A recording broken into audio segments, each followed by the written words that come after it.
Hello and welcome back to Feel Good Friday here Cafe Con Flor.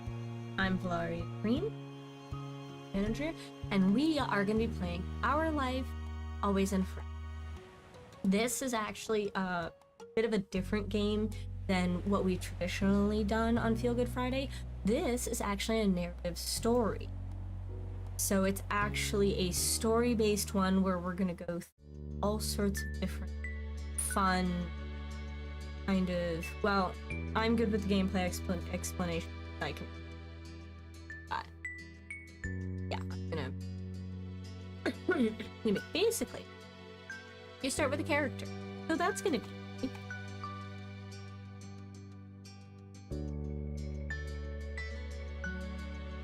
look at that. Also, while that is a beautifully tan skin, I am far whiter than that. I'm not going with my eye color. I don't like my eye color, so guess what? Stormy gray. Super cute. I'm a hipster. And, you know, hi Scottish Hound. And honestly, basically what you do is you live out different periods of time. You start with 8, and then it's 13, and then 18, and then 23 afterward, basically. I don't mind because it's nice, kind of like. Wait, I gotta get the front. Because once you get the front, like, what you kind of want it to look like. Oh, wait. I remember I have played so many hours on this game. So I'm, like, used to this character creator, but I know this is all new for certain people. This is a free-to-play game, by the way. Ah, they're there. I'm sorry, I love the pigtails. So basically the only section you can't see is like the hair front, and if there's a person's face, it'll be up here in the spot that can't be seen. Sorry, kind of needed to judge what was the best position for the camera. So we're going with that. We're definitely not going with the front side part. I don't feel like that works with the cute little piggy tail. But I don't know about you. 8-year-old little girl going with piggy tail. I'm 100% going with the this is the best my mom. Oh, I forgot they have so many hairstyles you can play with. And it's super cool. Some of them hide the ears, which I'm not a super huge fan of because I like later on as you age, you can add earrings, and I like adding the earrings. Okay, I'm gonna argue two things. One, why does this look like you used car sales? I'm wrong. Like you used car sales. And two, this looks like a como. Alright, I will be taking that's kind of, there we go. You know, just kind of, this is what mom was able to get me. Shakes. I don't know. But what you pick, like, here will actually change interactions in the game. It's a story RPG narrative. It's a slice of life narrative. It's a actually PG-13 technically narrative, and the reason it is PG is because, one, some of the voice names are pretty interesting, and two, because there's a free voice. That's the default, but there's like, these are everyone who helped with Kickstarter. They all got voices, so it's actually kind of cool. But because there is kissing and like stuff like that, so they have to label it as PG-13. There's kissing and the implication of particular content, which is hilarious. But we actually really, if I lied. Never mind. That screamed tomboy in overalls, and I love it. As someone who was the 8-year-old blonde-haired kid in the overalls. Nah, I like it. Summer in Sunset Bird was a special time of year. Your usually sleepy town began to rock. It was a popular tourist destination, with people coming from all over beach, the weather, and the relaxation that came with both. The smell of the ocean, crisp, salt, hung in the air, bringing 3 whole months. During the summer, your moms didn't like you to wander too far outside, so you knew the area pretty well. That included the people. Families came and went from Sunset Berg, but they mostly stayed and did what your mom called putting down roots. They built businesses, they got to know each other, and they definitely said hello to the nice young kids who waved at them while passing their street. Going for a walk around town mostly meant that the familiar, friendly residents or asked how your family was, or more just often just said hello. And this is how the narrative story works, is you basically pick which one you would play as the kid. So if people in chat want to go with 1, 2, or 3, they can, shout it out, and I'll do my best to kind of keep an eye on chat. I'm gonna read them all out before I select one. When they're really long like this, some of them are just like quick, obvious things, but it helps. I'm actually gonna do solid of actually. I didn't really.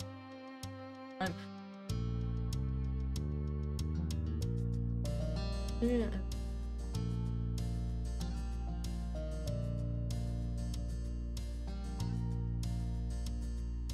There we go. I would rather be a little bit smaller, and that way you can actually see all of the text. I didn't realize it was gonna be text. Well, you didn't really get why they always had to say hi. They saw you every day, but you nodded back at them anyway. You ended up saying hi to a lot of different people, since most of the tourists that came and went every summer were the same one. Or you were too anxious to say hi back at most of the other residents that greeted you, but they all knew you well enough to expect that. So, also something that's very unique to this particular, the Our Life series, I can go back. Not a lot of story-based ones will let you scroll back to see something in case you forgot. So, I personally usually go with the kind of middle ground, where, you're just nice to everyone. So I'm gonna stick with that for now. You enjoyed learning all about where they were visiting from, and too late, sir. Perhaps next time. I told you. I read them out and everything. You enjoyed learning all about where they were visiting from and hoped to visit those places one day too. But today, there was a man sitting on the curb outside your house. He was sitting with his head in his hand, his whole body slumped over, and you wondered if he was even a real person, or a statue that had magically sprung up from the ground overnight. Whoever, or whatever you had never seen it before. One thing about knowing everyone in Sunset Bird was that people who you didn't recognize really stood out. It was rare for tourists to venture into the residential district as your So for you, not knowing who a total stranger was sent off a lot of work. Your moms had talk with you and your big sister Lizzie about this kind of situation before. You hadn't exactly been listening at the time. You think it could be okay to talk. They mentioned that some people aren't good to talk to, but other types of people can help you even if you don't know. You remember that it's okay to run away if you feel uncomfortable. You don't have to worry about being polite then. Take a swig of water.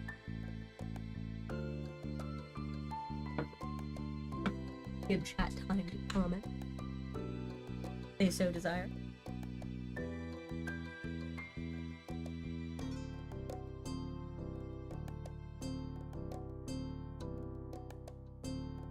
You're just gonna say one, Hound. Alright, got it. This is just gonna be a one day. Anytime, you get to have a voice. Alright.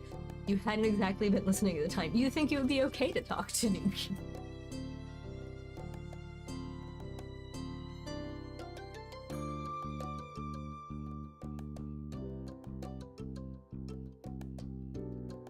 It will make you a people person yet. For the record, there's just because it's blue does not mean it is a people person thing, but I will go with. Oh, yes. But you weren't sure about that. Still, you felt a bit, scared, knowing that he was blocking the way to your front door. But you were pretty interested. You wanted to know more about what was going on. Whether he was nice or not, you didn't want to be bothered. See, sometimes this is the like, number 2 is the most social one. I can be surprisingly social in these kind of games because it's not actually me, and I don't know, but I traditionally go with this one, but I will give the 5, 4, 3, 2, 1 if chat, if the one individual watching wants to say anything. But you were pretty interested. You wanted to know more about what's going on. And you slowed down, and your eyes remaining fixed on him. There was a split second where your eyes met, and you knew he was aware he wasn't alone on the street anymore. Hey! You raised your eyebrows at the trap. Did he want something? Is that why he was here? The man stood up and started to make his way toward you. Not wanting to seem too approachable, you fold your arm and stared. Oh god, all I picture is like the 8-year-old mad. Or the, still unsure about him but willing to be friendly, you offered the stranger a smile. Yeah. Your whole body was frozen in place as you approached. That is the anxiety talking, honey. I agree, I will go with 2. Like, the man gives a grin of his own. Do you live around here? What's your name? You look the man up and down, taking in his tan skin and relaxed appearance. At least his clothes were relaxed. The way he was acting. You will not take a perfectly good RP character and give anxiety. Oh no, trust. I actually try very hard to not take the anxiety route. I don't want to live me when I live these games. I want to live the fantasy of a functional brain. He had sharks in his shorts and a stingray tattoo, and you wondered if he was obsessed with the ocean or something. Well, you made your assessment. He looked at you expectantly, waiting for an answer to his question. So, you can do the, yeah, I live here, I live right there, my name is Blair, or say nothing. That's technically the most approachable. That's, honestly the one I kind of an 8-year-old to say. That's the anxiety talk. Shall I go, sociable middle ground? We're feeling, yeah, I thought. Great, nice to meet you, Valaria. He gave you a broad smile, relief settling in on his face. Nice $20 bill. He reached into his pocket and pulled out a clean $20 bill. Sprinkled his hand. Even more confused than before, you look back at him. Well, could you do me a favor? Nothing bad. Sorry, I should have let me start over. Ah. He cleared his throat and stood up straighter. From where you were standing, it just made him look creepier. I have a son. His name is Cope, who's about your age. Like, this is 100% the one I usually go with. I'm gonna read them all, but this is 100% the one I usually go with because, like, fair. Cope, that seemed like a strange name for an actual living person to you. You chewed on the inside of your cheek. This guy was definitely obsessed with you. And you thought that was pretty cool. Yeah. Like, I usually go for this guy because it's the, mental thought process of, wow, you really like the ocean. You're one of those people that, like, names your kid something interesting because it's your interest, hoping it'll also be there. He wasn't the only person like that in Sunset Bird. I have a feeling. So Sunset Bird is supposed to be in California. So think of it like this is Southern California coastline, okay? So that's why the water thing is like super important. We moved in across the street, see? He gestured toward the house that had been empty for a year, his watch catching the late afternoon sun and reflecting off the walls. The giant for sale sign was finally gone. You must be Valaria Green, right? I met your moms earlier, and they told me you were 8, just like him, so he shook the $20 bill to bring it back to your attention. I don't have $20 bills, but I do have paper. A hopeful smile tilting up his lips at the corners. Can you try to be friends with the boy? just give it a chance and you can keep this. He's a good kid, you'll like it. But you gotta keep it a secret too, okay? It wouldn't be friendly to say his dad sent you. You know, this one... You eyed the man. You kind of felt sorry for Cove. Or did other kids really get their parents to pay for friendships? Like... This is the empathy talking, but like, I do. Like, you know, three.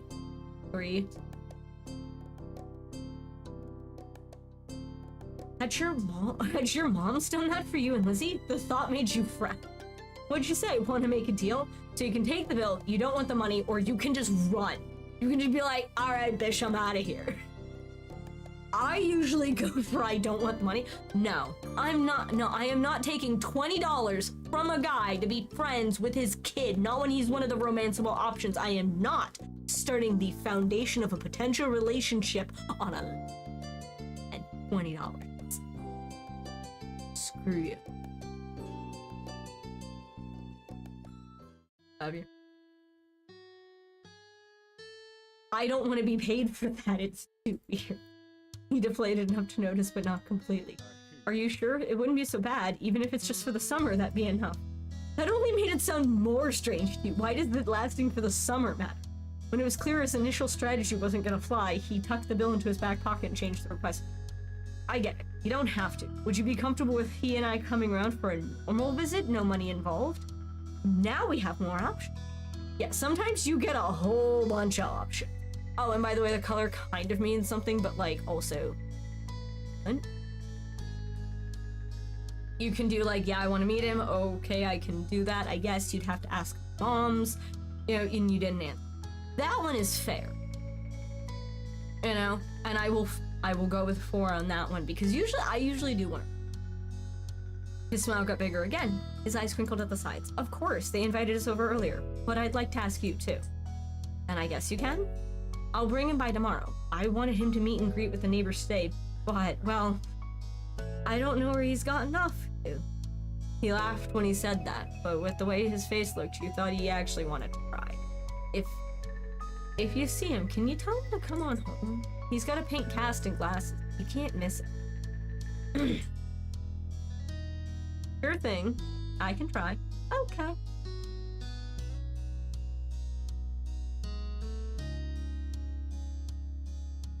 There we go. I mean, I can try. I can't, like, what am I gonna do? Like, forcibly yank him home? I'll at least try. You nodded, not totally certain that you'd find Cove, but willing to look. And the man smiled and reached out to pat you on the head, paused before doing so, and then pulled his hand away and said, it's the, oh wait, I'm not supposed to touch your child. That is not my child, I can't touch them.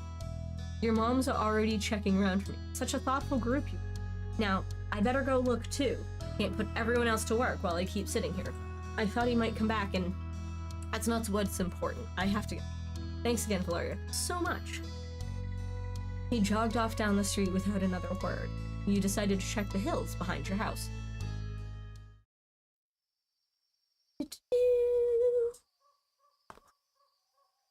So this is broken up into different steps. Went back when I shouldn't. Step 1 is the 8 section, and then step 2 is the 13 section, step 3 is the 18 section, and then step 4 is the prologue, or the prologue at the end, which is 20. The chirping of crickets in the tall grass greeted you. Quiet. From the top of the hill, you see the... As you walk, you listen to the crash of the waves on the shore, and the seagulls squawking. They settle down. You'd always loved the ocean. It was so much fun. You loved it. Hello, and welcome to the stream. River Xval. We're playing Our Life. You love to hear stories about the sea, about the merfolk and the sea serpent. You imagine living far beneath the waves. You didn't enjoy the beach all that much, especially the sand, where it cut absolutely everywhere. Okay, so like on the one hand, I agree with the sand getting everywhere. On the other hand, the ocean. So I'm feeling sea creep. you know. So Our Life Beginning and Always is a PG 13 slice of life visual novel that is a free to play game that focuses on different points in an individual's life. The only purchasable basically stuff is the DLC, which basically just it's not that costly. It's like $4 a DLC. It's like maybe $25 for all of them. But it basically just adds extra moments that you can visit and extra stuff you can do. That's about it, you know? Alright. So yeah, always love the art. Sometimes Lizzie would join you, the two of you splashing each other in the waves. Those were the best days. Also, the art is honestly, in my book, very almost like Ghibli art shorts in its certain. Exactly. So different choices that you make impact how different people can play. I have, oh goodness, how many hours? Hold on. I have a lot of hours. I have 721 hours in this game. And I have played it differently pretty much every single time. It is a fun, wonderful, free-to-play game. They actually have a second one coming out as well that I won't play on Feelgood Fridays because it's still only a demo, but it's a free demo, and it's fun. You took in a deep breath. You wanted to try and relax, and you weren't sure what. Well, thank you for joining us, you know? I deeply appreciate it. But something told you you were not, so you glanced around. Like, seriously, the art, right? Like, you've got the just simple animation of the eye, you know, closing to make it look still like a game. Then we have, you know, the background with the still water and the rolling hills and the little poppies that come in and out of focus. It's a very visually pretty. Also, you can have a lot of saves, and I say that as someone who has a lot of saves, but like, you can have up to 40 pages of saves. So much fun. There was a boy sitting at the top of one, almost completely hidden within the long grass and the white flowers surrounding him. His head was buried in his knees, staring ahead. For whatever reason, probably just that he wasn't paying attention, he hadn't noticed you. You watched him a minute longer, feeling a little bit like you'd found a deer in the pot. Though deer didn't have green hair, wavy eyebrows, huge glasses, and cast their sad frown. And technically, he has all of them. So, if anyone would like me to pick a particular thing, 1 through 5. And I'll give you a 5. It's not hard to punch in a number.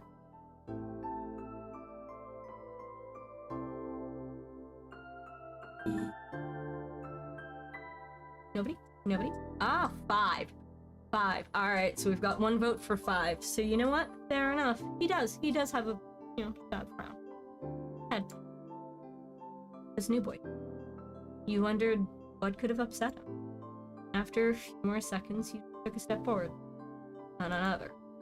And then he glanced your way. His aquamarine eyes reflected in the light. You stopped, raising a hand to acknowledge him, so you weren't scary. Hi. Hey Space Cadet, or Are You Lost? I love the Hey Space Cadet one. It's just very something I personally would say, because it's just who I am. Fair enough. I agree. I agree with River Person. With a start, he jumped to his feet, his hands balling into his fist at his side, ready for the most angsty 8-year-old you have ever met. Me, Cove Holden, the most angsty 8-year-old you will ever meet. I love it. This is the main basically romanceable option, and if you don't have any of the DLC, the only romanceable option. But he is a sweet boy.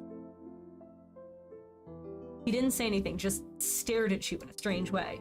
He'd been crying. There were traces of tears on his cheeks and his knees, soaking the hem of his shorts, and his eyes were still shining with a few more. You'd obviously caught him off guard. His pink cast seemed to glow in the twilight, though when he caught you staring at it, he hid his arm behind his back. Something the man earlier he had said stuck out to you. Cove? Eyes wide, he studied you. How'd you know that? I met your dad. I'm all-knowing, or lucky guess. This is the very 8-year-old thing to say. Do you know my name? Well, you know, I'm just magic.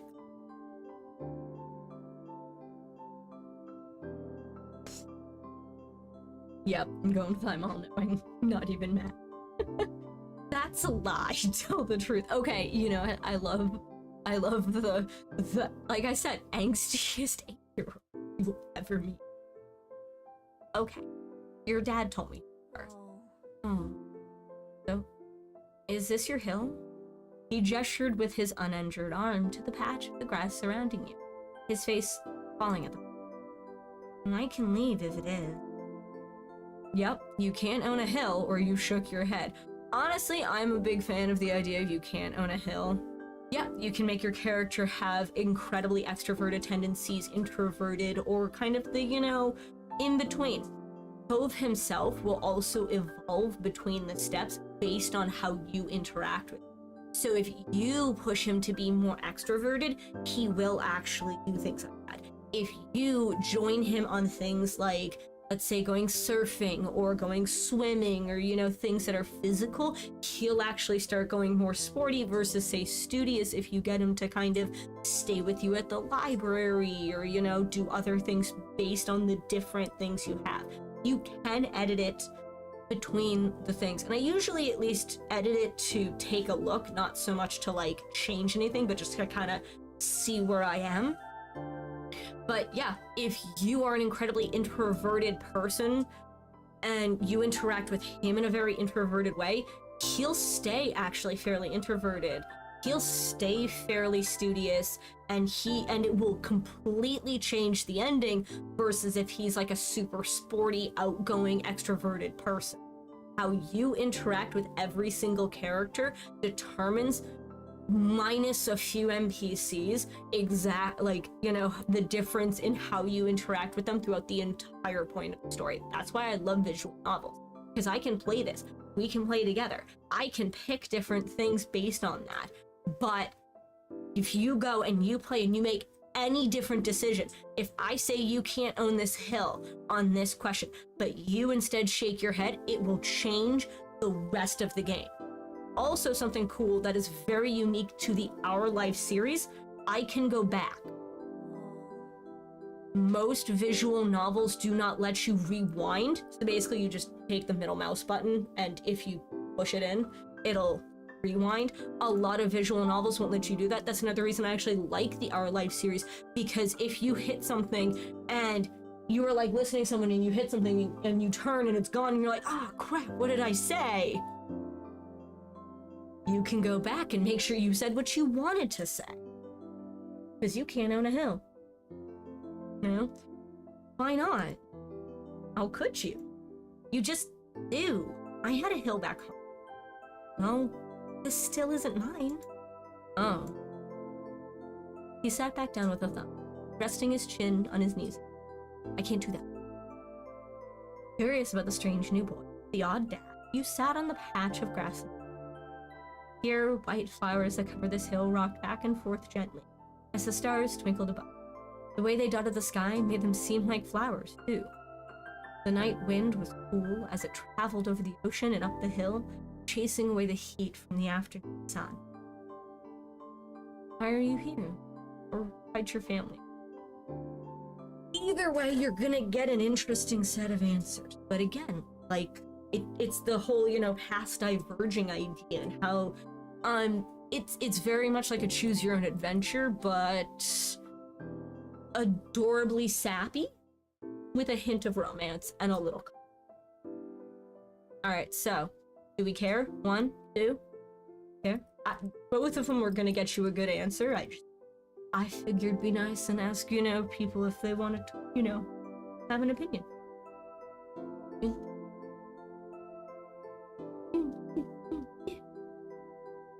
Fine. Hey, look! I matched up with River anyway. Perfect! A quiet hiccup escaped Cove as soon as you asked the question. Told you. Same answer. You know, that's fair. I can understand that, you know?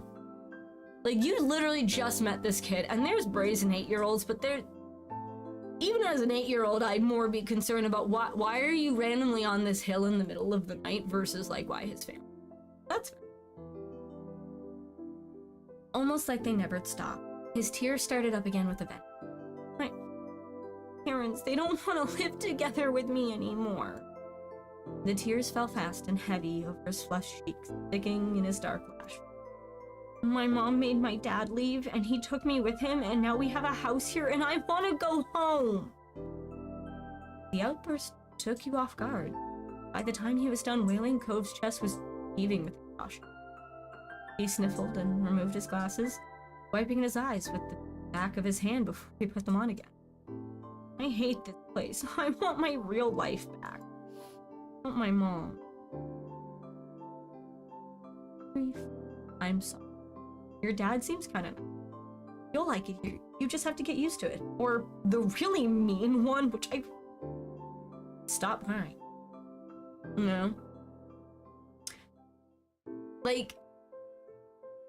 This one feels like something, you know, like an 8-year-old would say. This seems like too almost... emotionally for an 8-year-old, but it's been a long time since I've been 8, like almost 3 decades, so I could be. We're gonna ignore people behind me. I have to have a window open. Okay. I mean, his dad does seem kind of nice. Very strange to offer me money to be this small child's friend, but I feel like that was desperation more than anything, so I'm gonna go with, you know, your dad seems kind of nice. He slipped his hands underneath his glasses and pressed his fingers against his eyelid. Cove wound himself up again for another long time. It must be hard for him, living here without his mom, but at least he still had a parent who cared about him. But from way off in the distance, you heard your parents. Valaria? Cove? Kids, where'd you go? Cove looked at you, tears still clinging. Don't tell them we're here. I don't want to go back to that house. I want to go home. You can handle it. You have to go. Don't worry so much. Sorry I have to, but it'll be okay. I feel like this is like super, you know, pump the person up, you know? That's just... They all have good and bad points, that's the thing. Like, that one's a little mean, almost. You know? That... I do like how they have the colors associated, and I know that, you know, the colors do kind of matter. I feel like you can hear. Unless chat says anything, I'm gonna go with number 1 then. 2, 3, 4? Oh. You can handle it, and even if you can't, he's your dad, right? Yeah, he is. Dusting the grass off your pants, you stood up. So, you didn't come here by yourself, with a stranger. He's gotta take care of you no matter what. Slowly, Cove stood up with you, still looking a little reluctant. His dad's voice rang out again. Cove, can you hear me? He looked towards the sound of his dad's voice, silent, then turned away, rubbing his not there. Hurry, I still don't want to go. You called out yourself, you waited silently with him, or you tried to convince him. I'm the person who would just stand there and be like, no, I get it, but like... This one kind of makes sense. No, dude, come on, we gotta get going, you know, it's nighttime and you're 8 and we're outside. You called... This one I feel like is probably just gonna make... I don't want to make him... I want to be nice. I want to be his friend. That's what friends for now. There it goes. Silent waiting. Yeah, I get it. Actually, here's an example of how that, you know, rolling back can be different. Say I tried to convince him. Are you sure? You'd have to stay outside the whole night and sleep on wet grass. And it's one of those, see how it changes the text completely? if you do this, you know, wanting to go home, you raise your own voice, he'll get mad about that, but like, each one is different. Yeah, I get it. You? Or you can answer, you heard Ko's dad, even closer than before. There you are, bud! The trio of parents peered over the curve of the hill. Instantly, all their eyes landed on you and they rushed. Both of your moms were at your side, and a split faces filled. Mom, Valaria, you're here after all. Mommy, we had been at the park to check for Cove and had heard what happened earlier when you met the new neighbor. I thought you might have gone off further away. So just for context, this is Mommy, and this is Mom. And yes, I am the product of, you know, I have lesbian parents. So, you know, I love how LGBTQ plus friendly. All of the romanceable options are bad. Or don't care about, like, gender really. It's kind of awesome. You can fully romance any of them at any gender. She, the he, or the... So that's actually... No, we were just sitting in the grass. Why is everyone acting like this is such a big thing? We're okay, don't worry. Cove didn't want to go home, Jen. That one I feel like is gonna worry the parents. Like, this one is the defining... Why is everyone acting like this is a huge thing? I'm outside.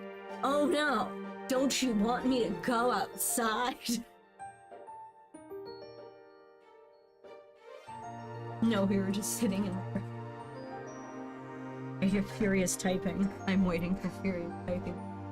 Because my moderator is close enough that I can hear his furious typing. We're okay.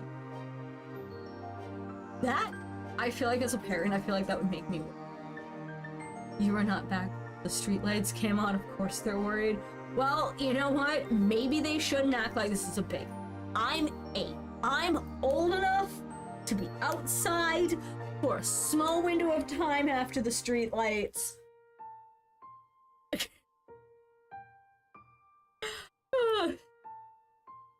Alright.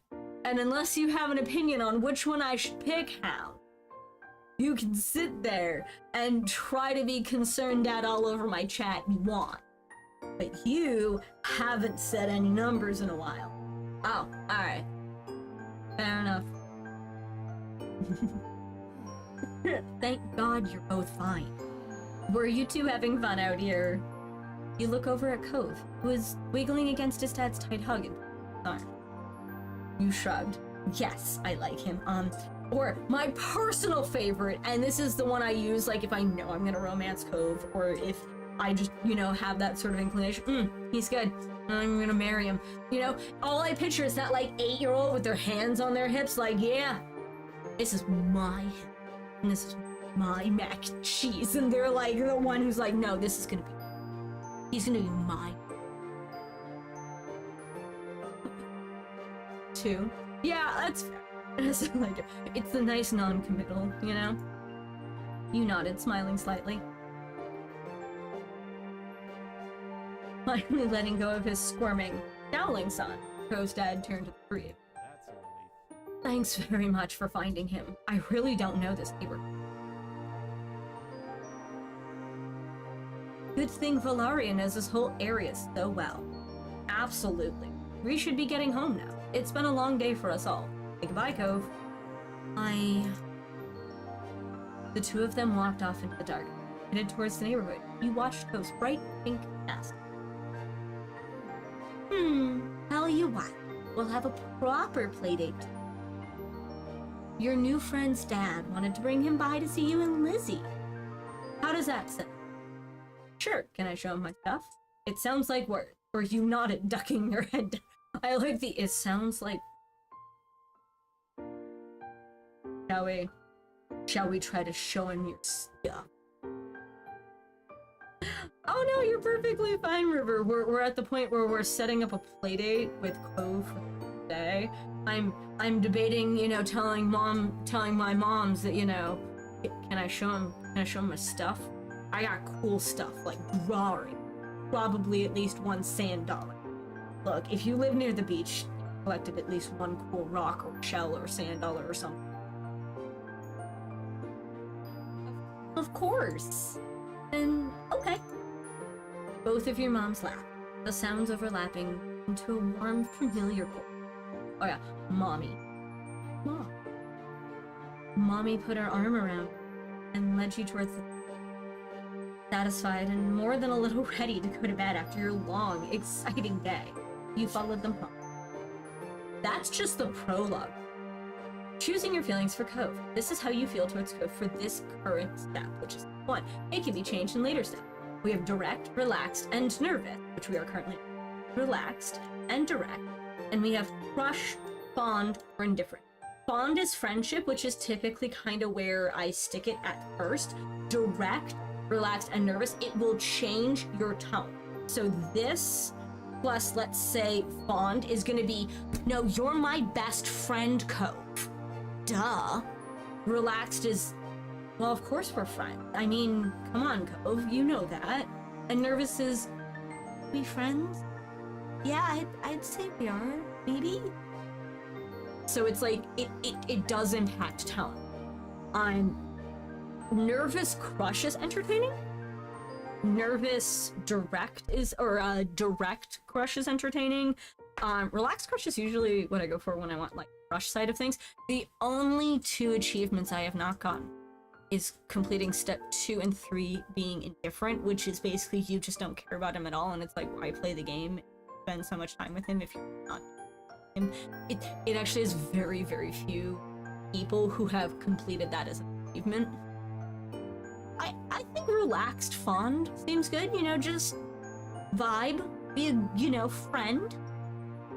If anyone wishes to, you know, toss their thoughts on, you know, the comfort and interest levels, they're more than welcome to in the next 5, 4, 3, 2, 1. 2 and 3. I'm not gonna be indifferent to the boy. I've already said that. Try again. I'm not gonna be indifferent. 2, 2. Alright, so we have 1 for relaxed font. We're definitely agreeing on the relaxed, you know. Oh, well, I can't do that one. So fine, I will go with, so, it's these 3 I can do. So, alright, so we have completely agreed the relaxed fondness, though. That is the consensus from people. Begin step 1 at relaxed fondness. You will not be able to change this again until step 2. Now, we get to the introduction for step 1. Then there's all the moments that you can do that are each individual little stories, and then there's a prologue after step 1. Then it jumps into step 2, introduction for step 2, moments, lather, rinse, repeat, all the way to step 4, which is just kind of like an after sort of thing. Since I have all the DLC, I'm definitely playing all the DLC, which is going to be a lot of fun. I highly recommend getting the DLC if you can pick them up every now and then. Now a whole bunch of questions. I'm going to drink some water before this, because this is a lot of talking.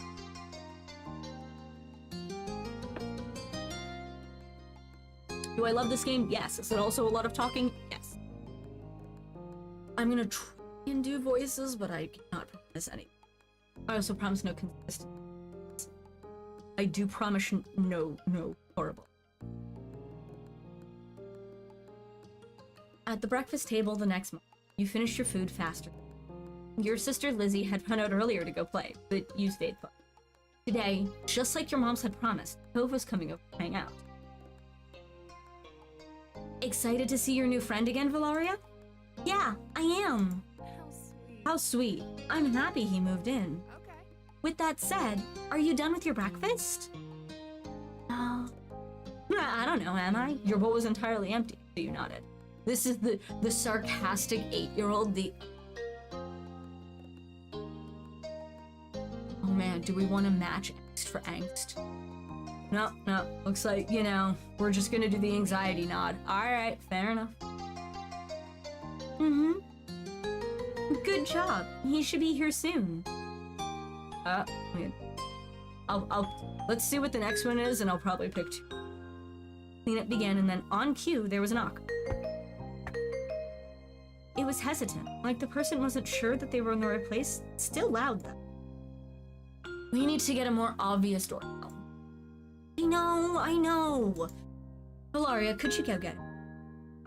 Wiggling out of your chair without really pushing it back, you made your way to the door. Hey, Green family! Thanks for having us! Mr. Holden, as your moms had called him, the son, were here. Cove looked different in the bright light of your living room than when he wasn't. With his dad standing in front of him and mom and mommy behind you, you and Cove looked at each other. Pleased to see your new friend again, you smiled at Cove. He smiled back with some hip. Yep, I'll go with 2. I'll go with 2 for this one, because it's just, this is like what you're wearing on your wrist as a child. So it's threaded bead bracelet, crystal bead, flowers, or shells. So River picked 2 for the last one, so congratulations, sir or madam, or void being, whatever you identify as. Crystals. We're wearing... Let's go play in my room. Okay. Let us know if you need anything, you two. Have fun, kids. See you later, son. Play nice. You led him to your room, puffing out your chest a little bit, out of your treasure. Yeah, you got like books, art projects, and you know, adorable stuffies and more art. And this cool window. And your box over here of just like random stuff. I like the daybed without a blanket. Like they truly know an 8-year-old is just gonna kick it off. There were lots of stuffed animals, a cool bed, a window to look out. It was a great room. You hadn't had anyone to show it to in a while, but you were really proud of it. He leaned a little closer to like, me too. I drew that. Thank you. I typically go with this one because it is factually correct. It is factually correct. You, the character, drew whatever is hanging on that wall. Better than me too, because like, you know, you drew it in your own thing. Swear to God, Hound, if you try to make me antisocial, I'm gonna llama. He acts like I don't have llamas. Oh, River one. I drew. Cool. You smiled at him. You were proud of that particular piece of art, and you were glad he noticed it. He turned to look around the room a little more, studying the books on your desk and the pictures on your wall. You started to feel a bit nervous. You felt the atmosphere was kind of... You were glad for the company, or you hoped he liked your room. Hope it wouldn't. Chill. Not a... I'd be glad for the company, you know? That's... And... Like I said, the colors matter, but like sometimes it feels like they... I'm gonna go for you. I'm gonna go with you. It's, yeah, he seems like a chill kid. You know? It was nice to have someone new to play. Then his eyes landed on the tiny box of beach things you'd collected, tucked away by your... He took a step towards it before hesitating and pointing at it. What's that? A hoard of stuff I found on the beach. Do you have any driftwood in there? Dragging the box into the... You and Cole flopped down next to it. I think so. Yeah, see? You gestured to a piece of snow covered. Neat. This is a good collection. You got the sense from the tone of his voice that he wasn't just saying it to you, or to be like Shiloh. He actually meant it. Oh, right. I almost forgot. Shiloh's gonna be... Shiloh? Lizzie's friend, or like, her #1 fan, I guess? Do I have to be him? It should be okay. I mean, he's Lizzie's friend, not mine, but you know. Come on, check out my shells some more. I found this one under a big piece of seaweed that I'd washed ashore, and you pulled out seashell after seashell, explaining where you'd gotten each one and holding them up against the light. There are big ones, small ones, pink, purple, and orange. Most of them you had washed off in the bathroom sink when you brought them home, off the sand. And this one's actually really cool because this can influence how people see you later in life. Because like if you go more specific, it can actually influence you eventually, like career and you know how it's actually really neat. Introverted, funny stories, more extroverted, more nerd, basically. Over the past few years, you'd even learned some of their scientific names. The collection was so huge and varied that you had lots of funny stories to tell for all of them. Your voice faltered a bit, but you kept going as you. I personally love the idea of the science because I was the 90s kid, the zoo book, all the science facts, and the nerd. I've been a nerd. Over the past few years, you'd even learned some of their scientific names. Yeah, I'm glad Hound agreed with me because he too is a science nerd. You had a whole picture book dedicated to different shells and sea life. You'd learned a lot by flipping through its pages. Apparently fascinated either by the stories or by the shells themselves, both listened with a look like the full force of attention. It's true, but as a marine biologist, this science has a special place in my heart. That's true. You are gonna love some of the scenes later on because of the fact that they actually accurately represent certain things within the idea of marine biology and marine life and volunteer work and all sorts of. Yeah. You have the full force scale attention of an 8-year-old congratulations character. It was a new experience to be the center of focus. But Cove hadn't been mean to you, so you didn't mind. You smiled at him every now and then while showing him your collection. Kids, come down to the living room. You could tell the idea was making him unhappy. Mommy wasn't giving you much of a chance. Cove hadn't been like this meeting you. You guessed it was because he thinks you found each other by accident, not that a parent made it happen. Mr. Holden might be right that telling Cove his dad was part of that would be... Before you knew it, you'd both been escorted downstairs and deposited in the living room, ready for Shiloh's. Love the open concept of this place, because, like, big win. I am a huge... The two of you sat side by side on the floor of your home bedroom. So probably, like, somewhere here-ish, I'm betting, is kind of like where you're... I brought the box of shells. I want to keep looking at them. Right? Okay, but be careful, or you should have asked, but, you know. Like, I'm fine. You know, I feel like other people, as long as they were, like, I don't want my shells broken. Yeah. Yeah, okay, but be careful. I will.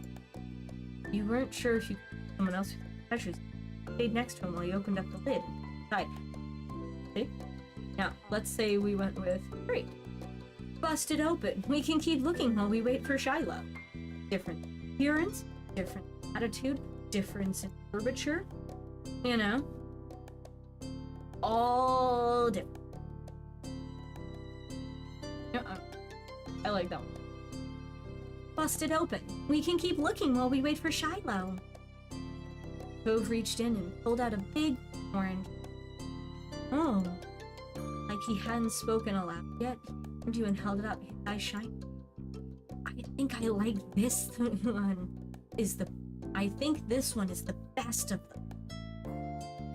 That's my favorite too. I like a different one. I can show it to you, or you can take it. That one will probably, I doubt you literally met him on how to figure out. You know? So. However, giant, like, all I picture is like one of those massive orange shells that I like, because I play The Sims, so like they have that massive orange shell, and that's all I'm picturing. And if I had a massive orange conch shell, that would 100%. You know, nothing says awesome like a giant, you know, shell that's in really good condition. That's my favorite too. Hope smiled at you, and you both admired the shell together. It was a giant conch with shades of dark and light orange. If you held it to your ear, you could practically hear the ocean. I found that one last summer when we went to the beach on a picnic.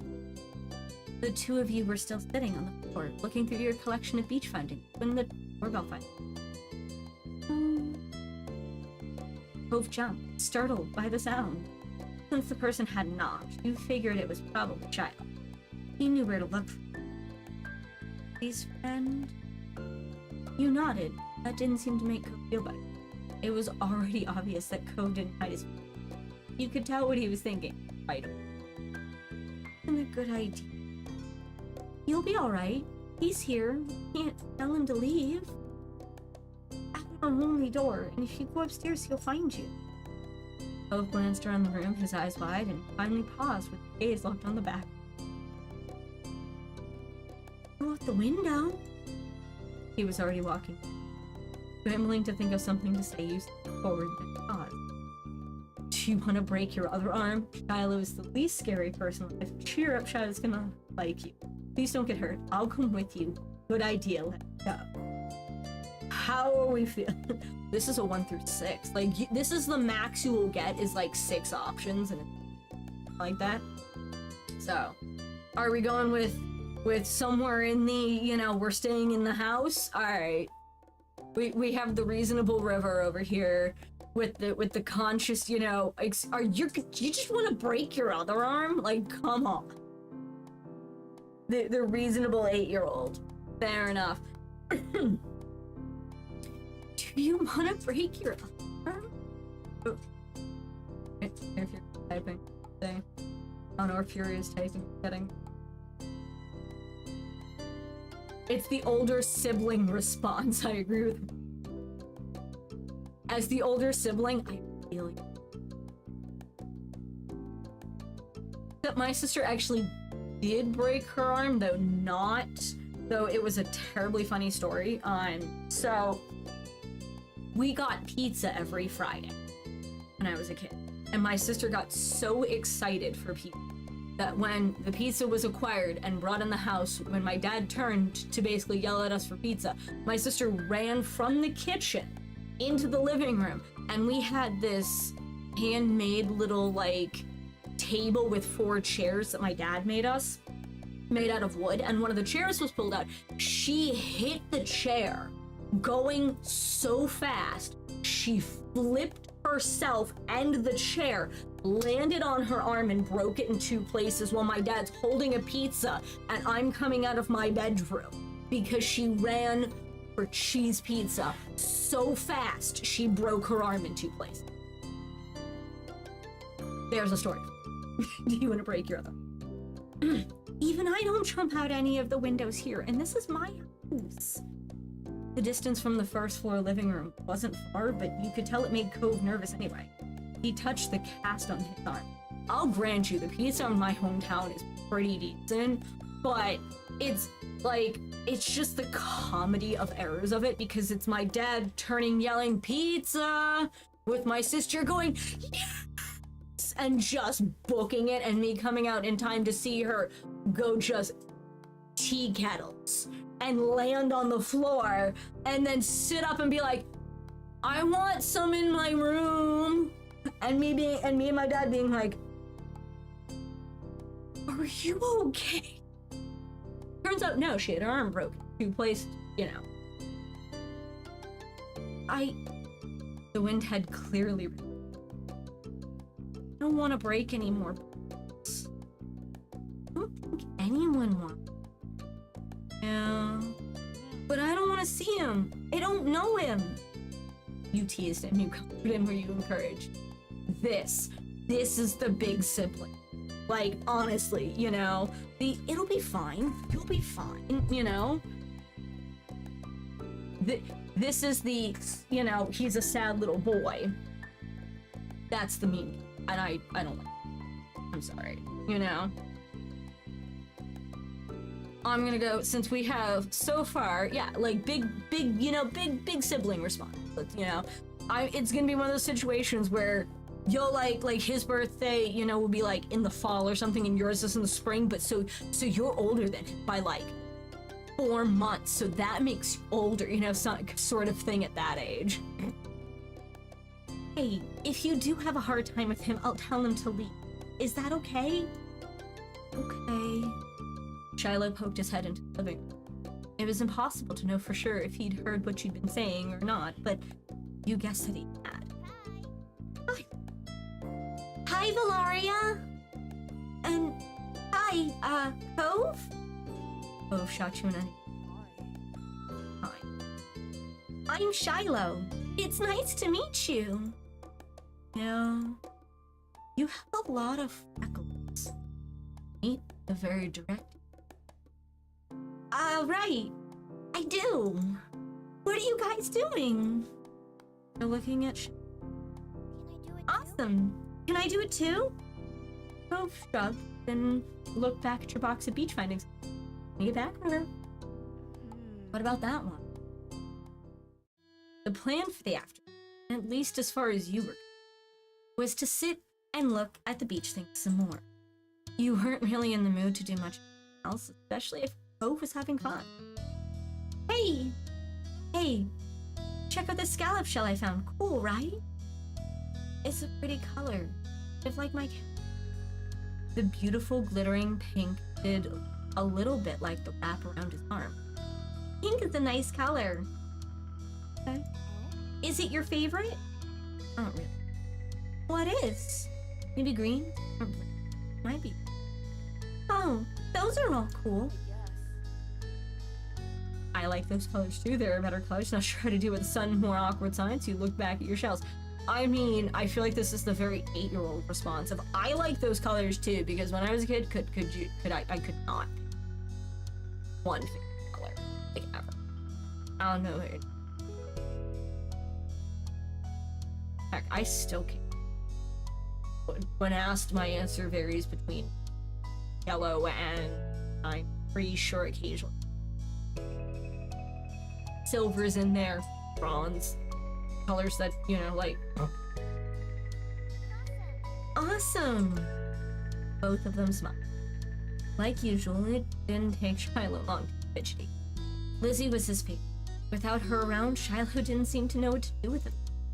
And Cove wasn't like your sister. Not much like you. Is Lizzie coming back? Oh no. Aww. Where'd she go? I think she's at the beach. Probably. Is she playing at her park? Bo's eyes lit up at the mention of the park, and he looked towards you. There's a park? Yeah, but it's old. Can you show me? I want to go. He started getting up before you had even answered, and Shiloh jumped up beside him in excitement. Really? You do too, right, Valaria? The park is fun. I love it. The park is pretty great, or just... Honestly, from seeing the park in this game already, it's not bad. It's pretty good. You know, so pretty good. Yeah, it's right at the beach, so there's lots of fun stuff to do, and lots of sand. It has a jungle gym and a bunch of swings. Sounds like it could be cool. So, are we going to find Lizzie? I don't know. Never really wanted to see her. Just want to check the park out. Adrift, without any direction, Joe finally turned to you. Hey. Go to the... He perked up. Both boys wanted to go. It was only fair. After getting permission from your moms, the 3 of you were ready to go head. It was a short walk to the park. Lizzie had convinced your moms that it was so short, she should always be allowed to walk there by herself. Lizzie. Wait for the real big sip of energy. When you found her, she was hanging on the jungle gym, swinging back and forth. Remember these parks? Hey, Lizzie. Her face lit up when she saw you. Her big brown eyes go wide. Oh, hi.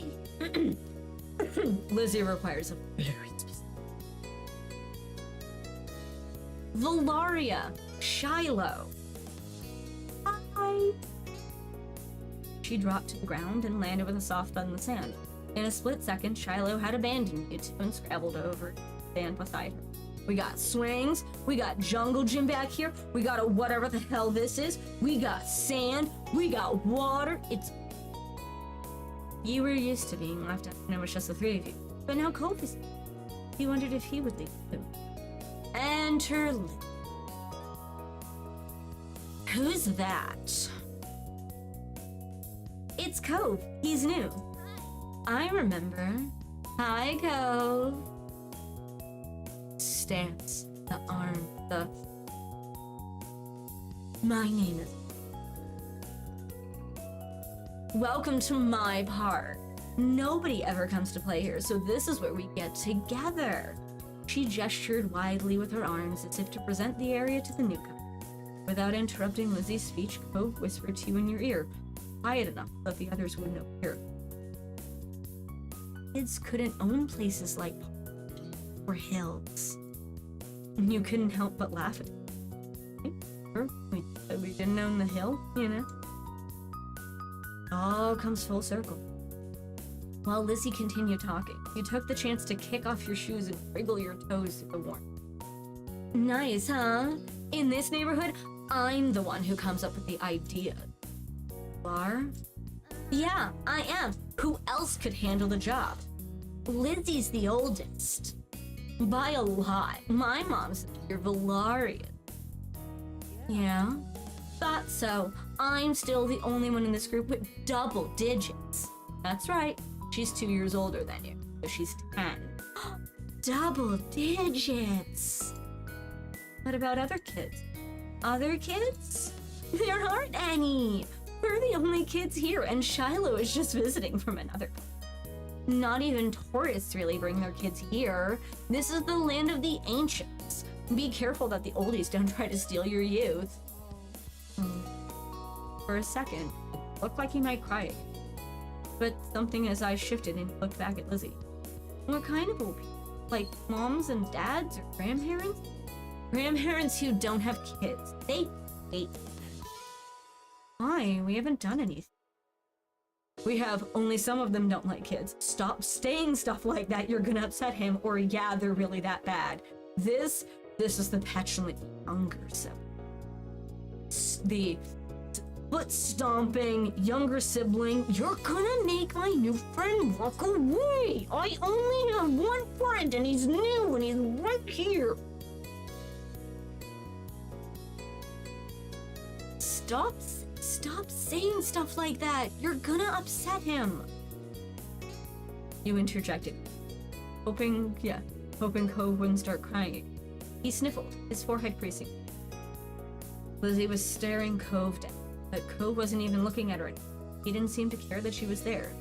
He went into his own head. Shiloh was the next one to speak, completely unaware of this. I met Lizzie and Valaria in school. You'll see tons of kids there once the summer is over. I don't want to go to a no school. I don't want... Shiloh looked down and he hadn't had much luck. I like the summer vacation a lot, too. All the building time vanished when Lizzie laughed. At Shiloh's discomfort, at how weird she thought Cove was, at something else entirely. You didn't really know. But she laughed, face scrunching up. Welcome to Sunset... Sorry, I will do the pump up. Welcome to Sunset Bird Cove. Take a seat, put up your feet, and get used to it. You offered him a small smile. Had at least looked to reassure him. Yeah, that's like the last of the intro.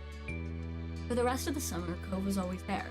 You saw him more often than Shiloh, and on some days when bad mood or busy, you even saw him more than Lizzie.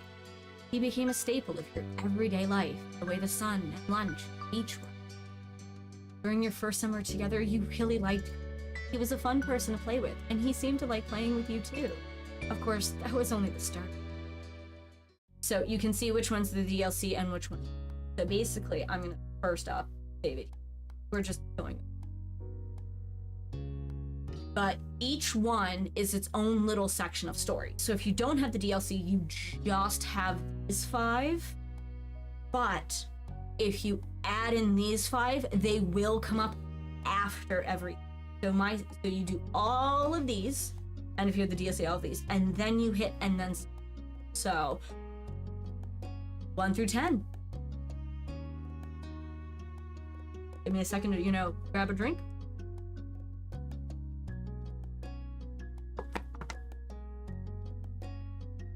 Welcome to Moment Select, Step 1. 4, we have a vote for 4 with Sandcastle. I'm gonna go 1, 2, 3, 4, 5, 6, 7, 8, 9, 10. So if that changes your answer, Hound, I'm letting you know now.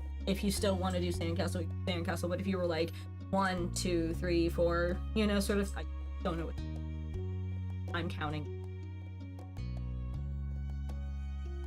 Otherwise, we can totally. We're gonna do all of them, but you know, we can start with sand.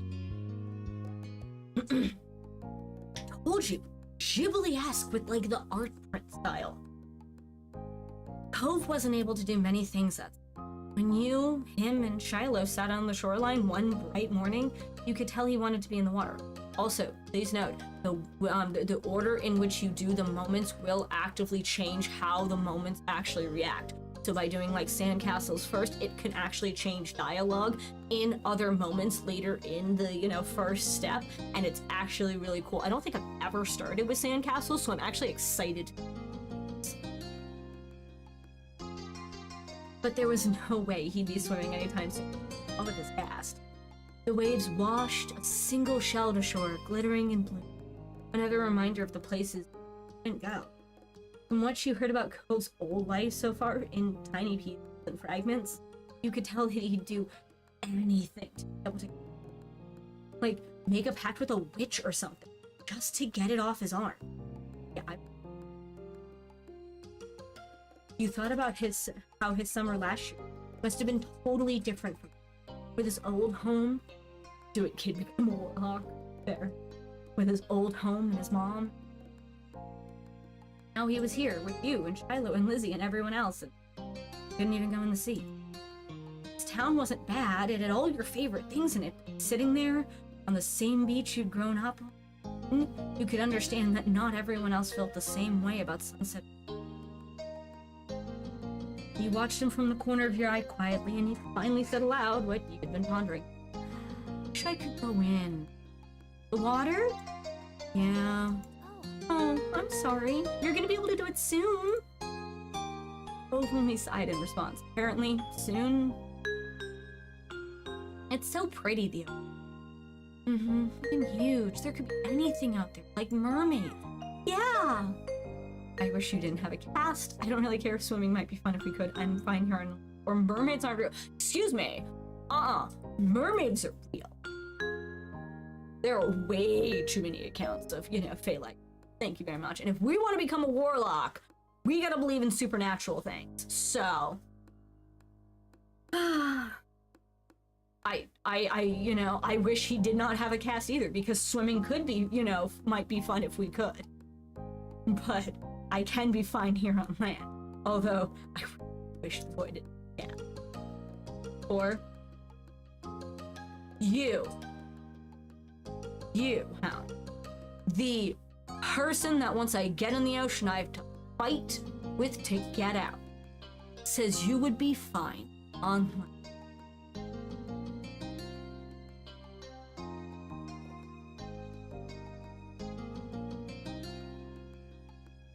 Who is this Hound? What have I done? You know, what has this game, you know, turned Hound into? A friend who can't swim because of a cast? Yes, I would. There. I've never actually picked that, you know. Alright. Obviously not interested in hearing more in your input on the situation. Cove turned back to the water. Yeah, that just disappoints him. Why you gotta disappoint them? No. Pick again. Pick better.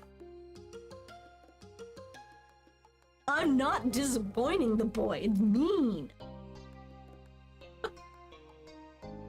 I take your number and I divide it by 2 because I'm not doing it. I don't really care what, you know.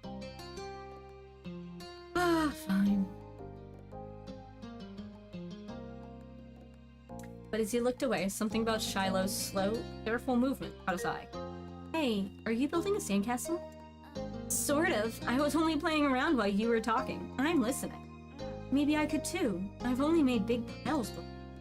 It's really nothing special. I'm sure you'll be good at it right away.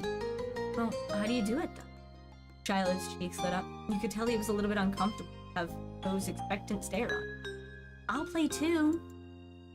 I love making sand stuff. I've never really made them before. There's nothing else to do. I was the sandcastle queen as a child. I still own sandcastle stuff. I'm sorry, I love making sand.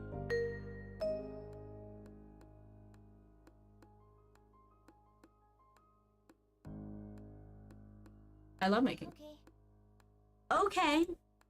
He put his hand back to his seashells and sand. I don't do a lot. Here's how I like to get a house started. Shiloh, focusing more intently than you'd ever seen him, guided Cove through his process. You happily used your own method. It didn't take long for the three of you to each have humble structures. That's all, kind of. You can do anything now, like make it bigger, add some seashells, carve a pretty pattern. I bet you'll have great ideas. I'm gonna make it bigger. Mine's gonna be a real game. Cool, this is gonna be a house. Looking at the base of your sandcastle, you decided to make a house, a castle, or a mansion. Do we go traditional sandcastle, funky house, or just big old mansion? 2. Traditional castle. I feel that. Looking at the base of your sandcastle, you decided to build a fancy castle. For the better part of the next hour was spent focusing on your own. The boys were the same. Even Shiloh didn't sneak as many people houses. Ta-da! Little sandcastle. You finished shaping before either of them did, glancing up from what you built. It seems you got done so fast because they'd already searched around for extra decoration. Shiloh had grabbed most of the really interesting, and Cove had a lot of the shells, but there were still options. The first thing you reached for was a red bottle cap, a blue seashell, or a green piece of sleeve. Ooh, we could do sea glass or seashells. The bottle cap is more like trash, but I kind of like can vibe with the color, concept of it. Plus, like I don't know. I feel like grab the Nuka-Cola cap. It was the best fit for me. And it seemed like the lid from a sports drink that Lizzie was trying to convince your mom to let her try. Okay, so it's like one of the big guys. Not a little guy, big guy. So it is not a Nuka-Cola cap. It is more like a red-orange Powerade. So you put it in a funny place. Or take a second look. Pleased with your result, you finally took a proper look around that wasn't focused on the stand itself. Both Cove and Shiloh seemed super immersed in. You knew you could probably sneak a peek at either one's work. Do we check out one of their sandcastles, or do we, be nice and, let it be a surprise? Because we have Cove's, we have Shiloh's, and just kind of vibing and staring off at the water. I don't particularly have a preference if people, sand house, not sand. Because I generally, I'll give it a surprise. I don't mind. This is just if you want more details about it. Oh. Come on. We're not looking. You instead watch some clouds? The silence was then broken. What's on top of yours, Shiloh? You peeked closer and discovered something shiny sticking out of Shiloh's sand chip. Oh, it's just a gum wrapper. It looks like smoke. It's good. Smart. Yeah, I didn't think of that. I guess I don't see it. You should be an architect. Kind of looks like a... This one's my favorite, honestly. The, the excited, man, you're really good at this. You could do whatever. But there's also, I didn't think of that. I guess I don't see it, or it kind of looks more like a worm. This one's supposed to be funny, but I think I'm gonna go with architect. Unless someone says something, I'm gonna go with architect because it's the 8-year-old hype. We're gonna hype it. You'd be good at it. You'd be good at it, Shiloh. Shiloh smiled without a word, and that was that. Valeria, can I see what you did? Sure. He scooted just a bit nearer and began surveying your work. The castle you built was pretty impressive. It had archways, tall walls, and even a little moat. You'd probably feel safe with it. Maybe your mom's... Shiloh quickly decided to jump in on the conversation. Hey, Valaria, what did you do? This is my castle. Shiloh didn't look so. Both built castles? Yeah. Oh, that's neat. How you guys match. It's too bad we didn't all do it. Next time we should. Wouldn't that be... If something is the only one of a thing, that makes it special. Yeah, for sandcastles. People, too. My dad always says how everybody is their own man. A real individual. I don't think I'm good. Why not? Nobody else is you. Shiloh simply... I'm not dead. A beat passed between the two. Cove then looked down at his own work again. He didn't seem to be bothered leaving hanging there. Other things. My dad tried to get me to eat. I didn't want. Cove trailed off again. Again, there was a moment of silence. Shiloh shifted, opened his mouth to say something, but Cove spoke up before he could. You didn't think he'd notice that Shiloh was going to talk. Hey, do you know what happened when your moms met my dad, Aria? You waited to see if Shiloh would say he wanted to. When he didn't, you considered Cove's question. I wasn't there. They didn't tell me. I just remember what happened when I met you. Mr. Holden had been a weird stranger then. Well, he was still kind of strange. No other parent acted like him. But you knew him better at the time. Now that you thought about it, it made a lot of sense to talk to him. You were pulled from your thoughts when Cove continued. Oh, well, I was thinking. I don't think my mom has met your dad. Yeah, I'm pretty sure she hasn't. Laura's parents, my dad, met the same day I met her. I was. Shiloh frowned to him, ducking. Cat cast a shadow over his face. You could still tell he was upset at not being always a topic. That was kind of boring for him, though giving people their own turn to say the things they want to do. You stayed silent and let Cove finish the story, or, do you mention that Shiloh wants to talk to you? I don't mind listening to the story,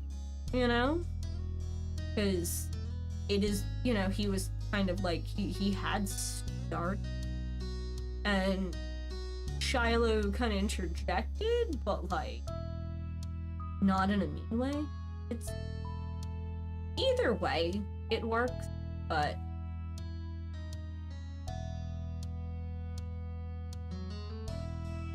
I just kept clicking into one thing. So we went with the top one. Shiloh could talk about stuff or Cove had a chance to share what he planned on. When we moved here, we didn't bring a lot of things with us. Only some stuff that would fit in Dad's car. We need to get a moving truck. That in there. I brought it all in. I didn't want to get out. I knew Dad would make me look around the new house. His lips twisted in a frown. I felt that. Then I saw your mom. They were in a car in house. I guess they were coming back from somewhere. Something. My dad knew. He waved his hand and then went over to the front of your house talking. I don't know what they said. I didn't hear. But he couldn't see me anymore. Okay. So I opened the car door and left. I wanted to get away and went behind the house. I found those hills there. The ones where we met. Mm-hmm. Cove nodded and then stared at you. You stared back. Didn't go and say anything.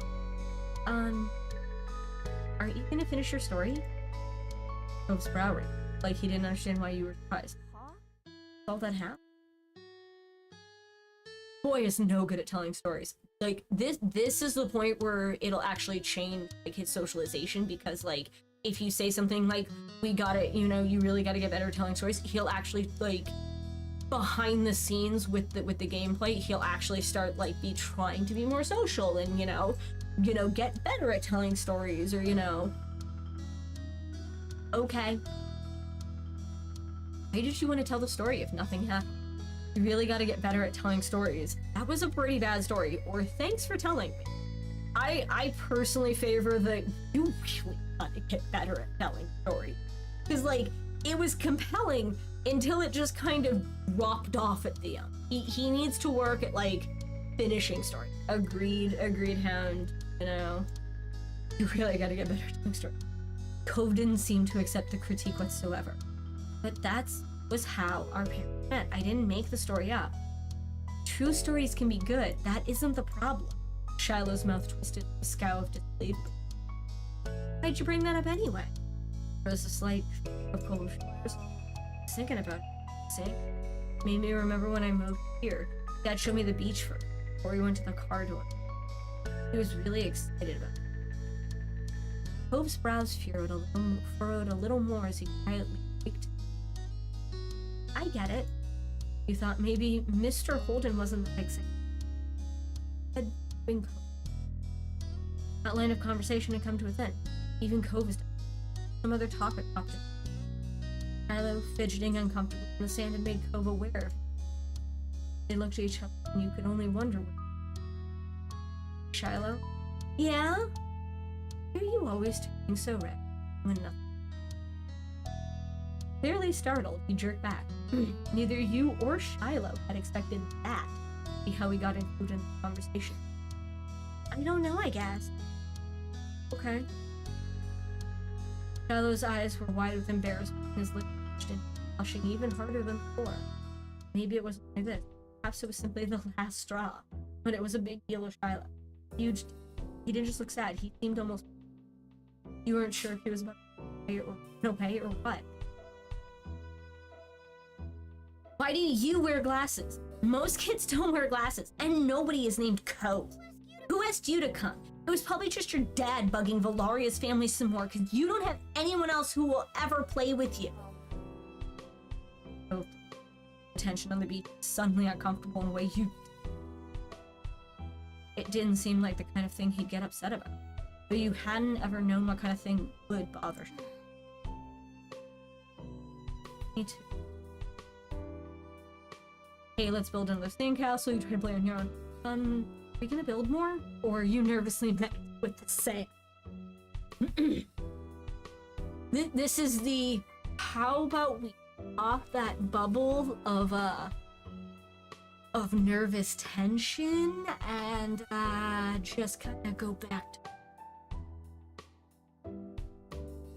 This is the nervous version. So, since we are apparently not trying to be an anxious individual, as Hound has delightfully suggested, we're gonna go with, hey, let's build another sand. No correction. I do right. Hey, let's build another sand cap. The day is gonna be over soon. Valaria, you're right. The sun is going down so fast. You all went back to making more sand building. Whole mood had changed. Shiloh's cheeriness was clearly gone, and Cove looked as confused as ever about why the other boy had up. The air stayed uncomfortable for the rest of the afternoon, right up to the moment that Shiloh's mom appeared at the... At least you tried to do something to resolve it. It seemed like it helped. Even though Shiloh's smile said goodbye to Cove wavered, it stayed as bright as ever. That had to count. But with Shiloh gone and the sun going down, you knew it was time for you and Cove to head to the house. Two of you trailed out of the park together. The walk home was quiet. You passed by familiar against the perfect. Cove was... Did we ask him what he's thinking?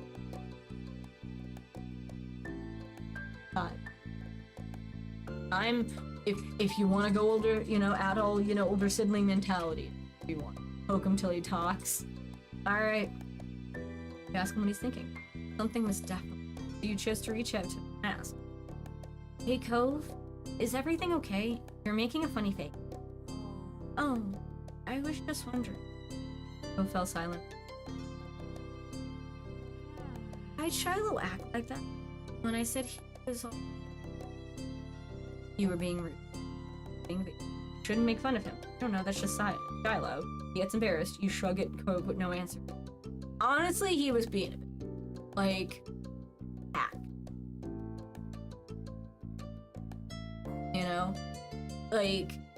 I feel like one or... Really? Why are you being mean to Shiloh? I mean, he does get embarrassed, but like...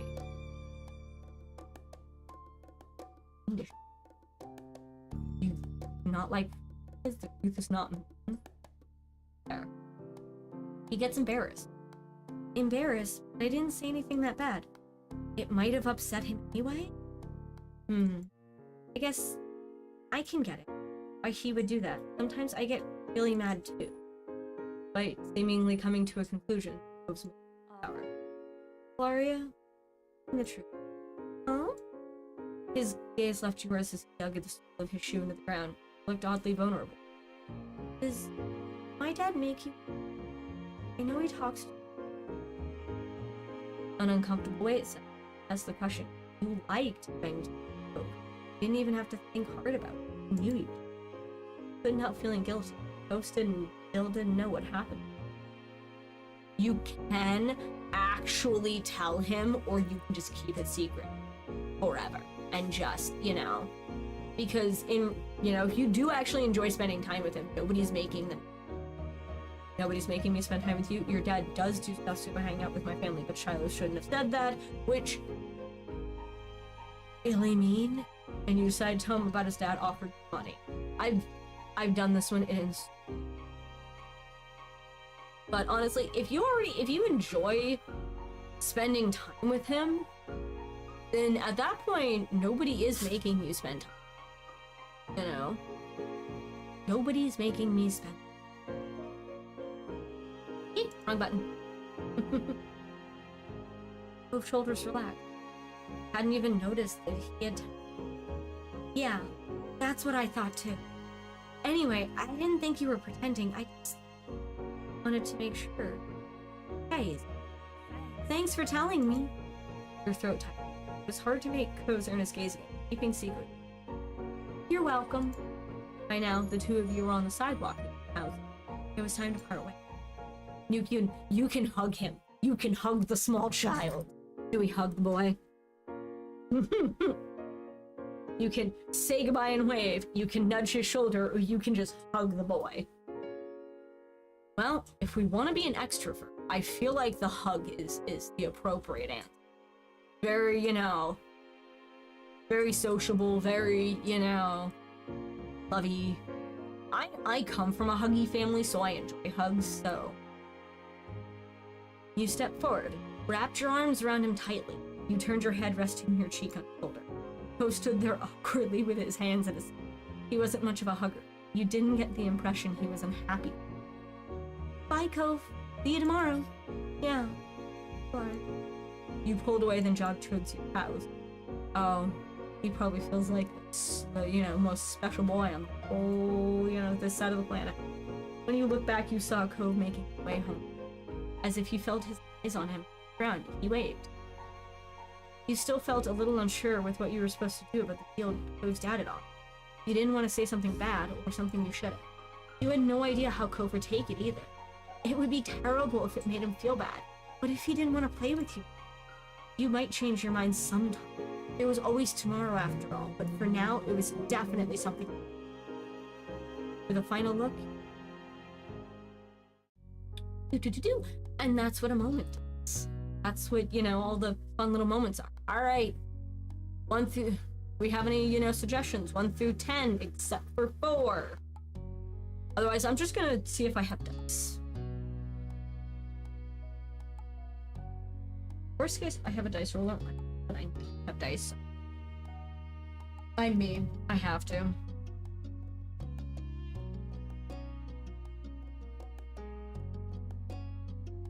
Maybe I put 7. All right. 3, 7. Ghost. So either fireflies or ghosts. How about this? We will do ghost and then fire.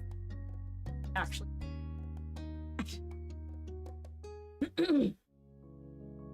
The night was incredibly still. You really couldn't ignore how silent it was. Almost eerie. You could even hear Lizzie snoring in the next room. It's hard to believe how her today. Summer sure did slip right. You flicked through the moments like pages in a scrap. Laid in bed.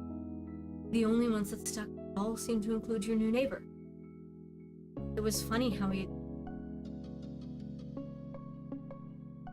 thought a lot about what adventure you have to sleep. Then you heard something scream.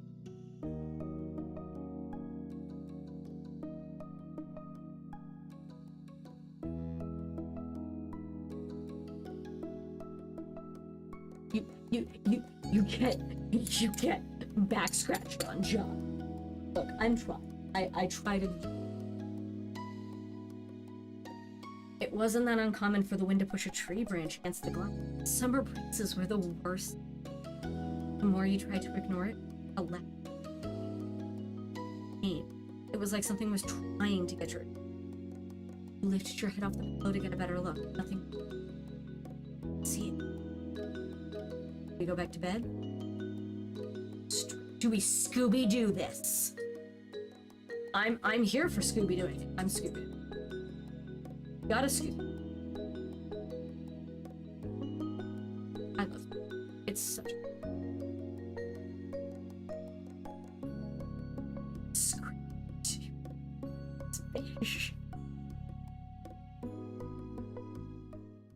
You practically... Scrappy Dappy do this, bitch. Alright, got it. You practically jump out of bed. Stairs. Your moms are still awake. Stayed up so late, it's... Luckily, they were watching TV and didn't hear the soft front door opening. Oh yeah, 8-year-old outside, 9-year-old for curfew. You looked around the neighborhood for a few, checking over each individual house. It looked normal, but it didn't feel that. You knew you weren't supposed to be. Are we scared? Exhilarating? We were hit? Nah, if we're Scrappy Dappy doing this, bitch, it is. It is exhilarating, it is exciting, we're having fun. Your chest was light, and you couldn't keep the grin from your face. No one had permitted you to go out. In fact, they even knew you were out, yet you wondered what else you could do. What other rules were so ingrained in you that you would never consider that they could be broken? Oh man, I know, such a bad girl. Such a bad girl. There's suddenly, you know, the... What if I do take the extra pancake for breakfast? Hilaria? You twitched at the sudden call, immediately coming down upon seeing Cove walking. It was strange, and yet also completely normal to have it appear like this right now. I'm loving the sleepwear combo, you know? What are you doing? Are you standing around in the middle of the street? You weren't sleeping either? Why not? Cove turned his lips up to smile if he was... Eek. Did you hear a weird noise? You should be dead. But I'm glad you're here. Alright, now if we are full on Scooby-Doo ganging this, it's the... Did you hear that weird noise? Ooh. Come on, gang. Let's investigate the weird noise of the probably tree against the window.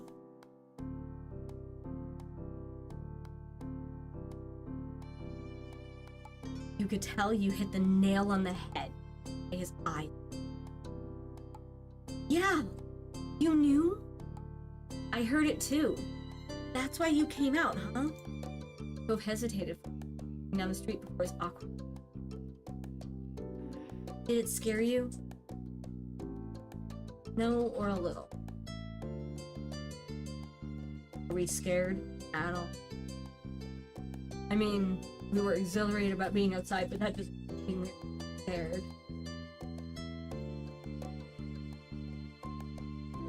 Dorian. And a stretch one. Which I can do.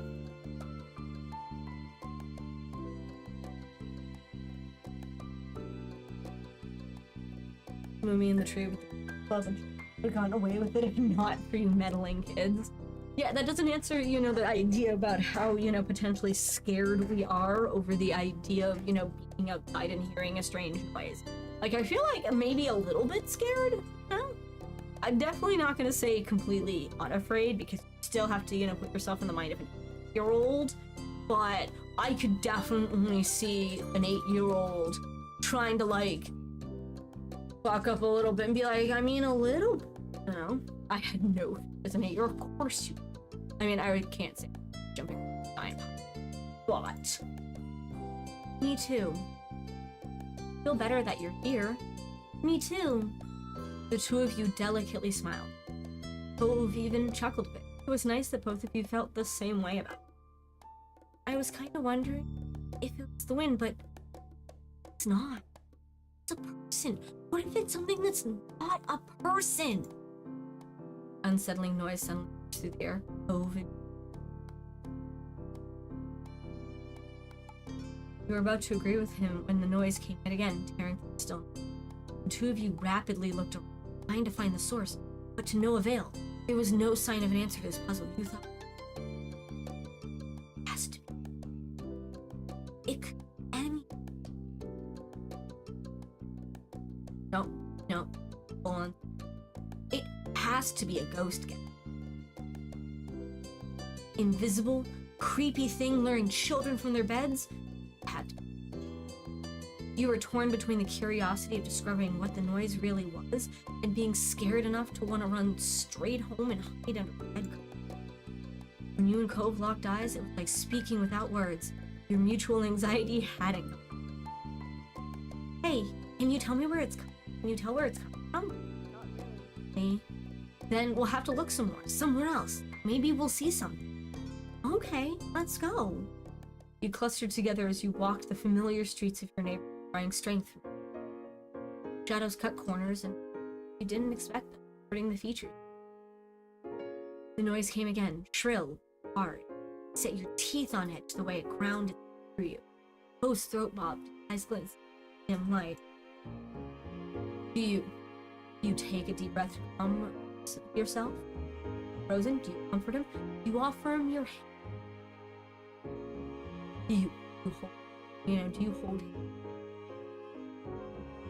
Well, I mean...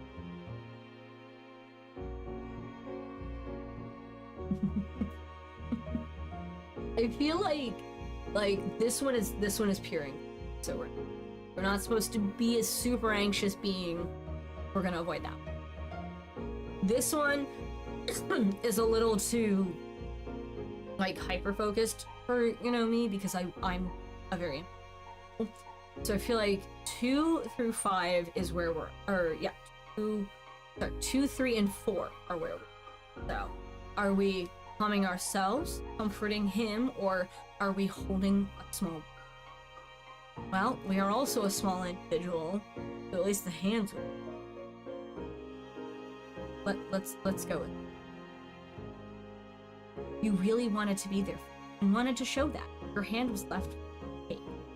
Cove's mouth open wordlessly. There was a pause, but ultimately, the hand was really.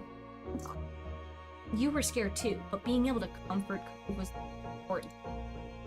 Cove shut his eyes and your fingers locked around each other even tighter. Where did you want to check? Park, the beach, or the hills behind the house? We can do 2 out of 3, so we get 2 out of 3 of these. So 1, 2, or 3. Where are we feeling? Park, beach, or hill?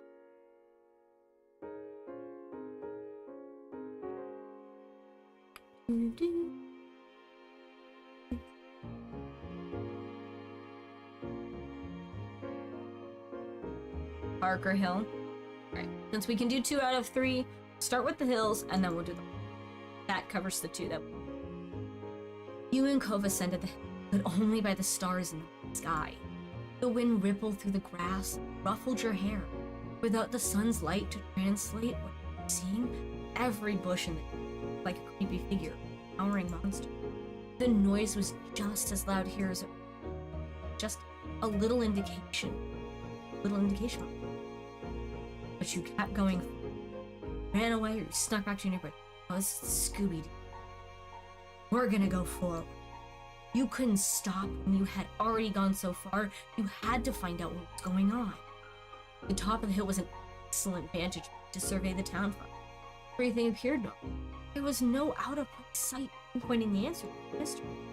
Without visible markers to guide your way, you supposed it was up to you and Cove to deduce the source of the sound. The hill had many great hiding places, and you intended to check them all. You upturned rocks, peered at trees, and rummaged in the thick grass for anything that might bring some closure to it. You stuck close to Cove as you hunted for the source of it. When the shrieking noise took the air, seeing him beside you calmed your racing. Seeking to ease your nerves and put aside of what might be out in this dark, spooky night, you decided to strike up. You searched for a topic that more fruitful. Search for the noise. Your eyes fill in Co's instantly. Have you broken any other bones? No. Oh. It turned out that wasn't much. Do we want to have broken any bones? Because leg's an option, as is arm. Never breaking any bone or spraining their ankle. Personally, there's only one bone in my body I've actually broken, and that was my sternum, and that's because I had to. Otherwise, I have never broken my arm or my leg or anything like that. You broken leg? Why do I feel like you, Hound, have at some point been in a situation where someone thought you broke your leg if you didn't? I don't believe you know, with how much soccer I'm only broken fingers. That sounds worrisome. He winced empathetically.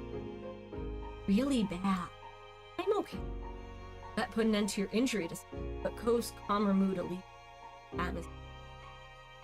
Cove cast his eyes up to the... Does this make you feel strange? We were people who heard weird noises and are out looking for what it is. It's like we're the start of a book or a movie and we're the main character. Wow. It's... Yes, you fantasy. Horror, action, fantasy, documentary.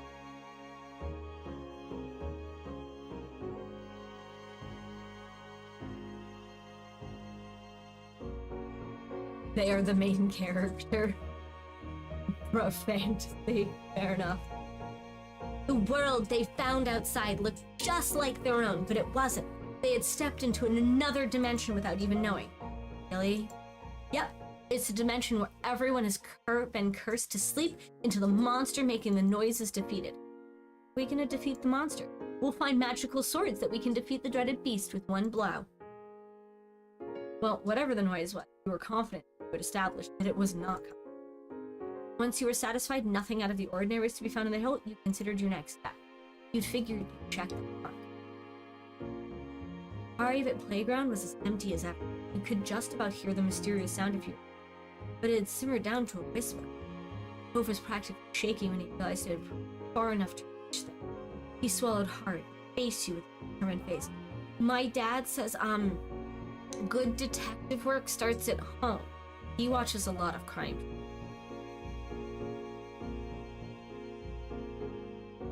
So maybe it could be good to look close? Okay. The two of you swept through every corridor. No monkey bar swing or tire went unchecked. Oh. He was squatting at the ground, squinting at something in his intrigued. You checked over his shoulder so you could too. Cove held it in his open palm. Coiled inside was a length of sparkly chain, grains of sand embedded in the fine links. Lifting it up, it became apparent how it had come to be there. You'd seen bracelets and necklaces, and recognized the clasp, held it to snap. Broken. It's silver. Werewolves hate silver. Other things too, I think. This noise is caused by a monster.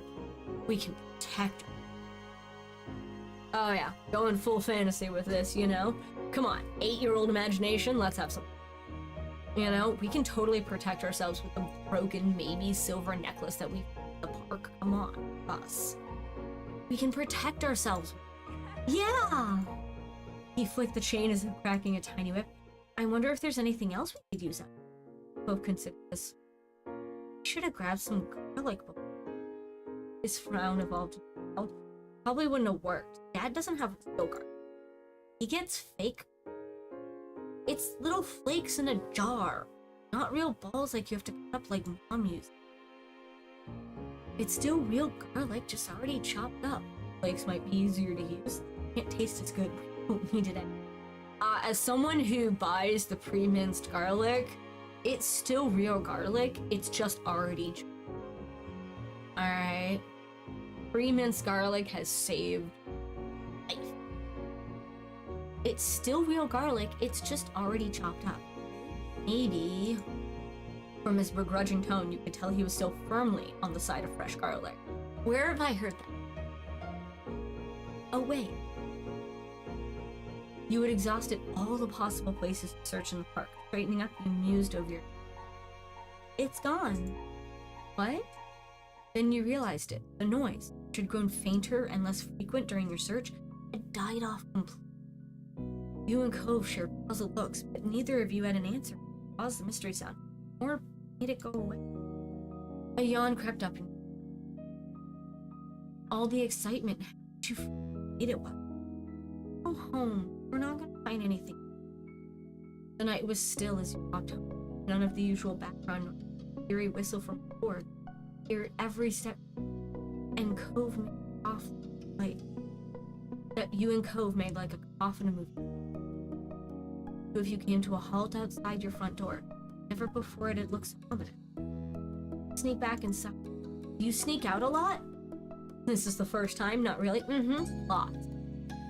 Lots, you were telling me. No. Like, I snuck out into my own yard occasionally as a kid, but like, I also didn't live in an area that had like a main street. Or at least not like that close. Or you were not good.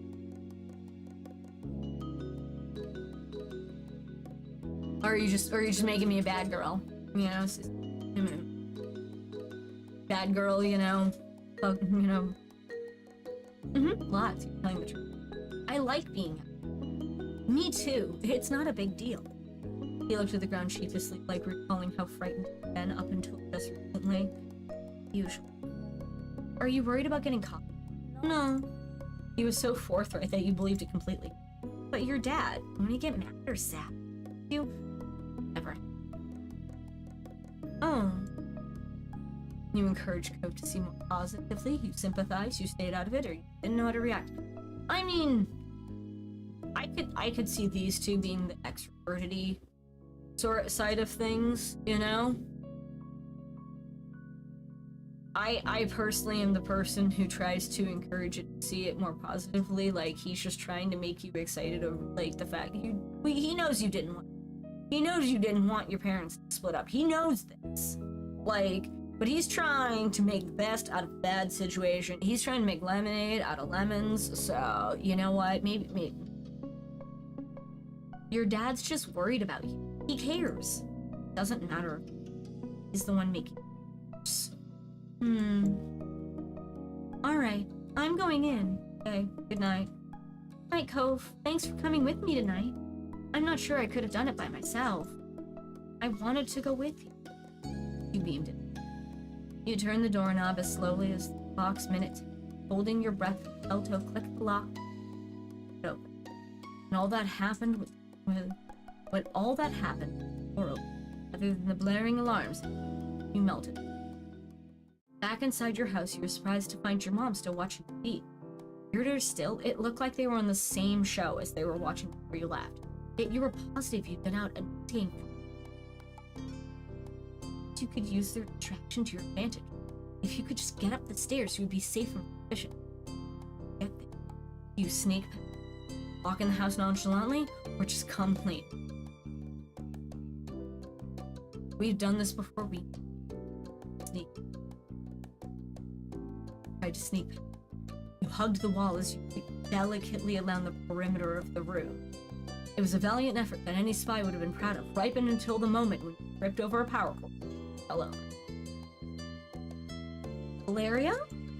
You might not have fallen, but your accident ruined your... Got it.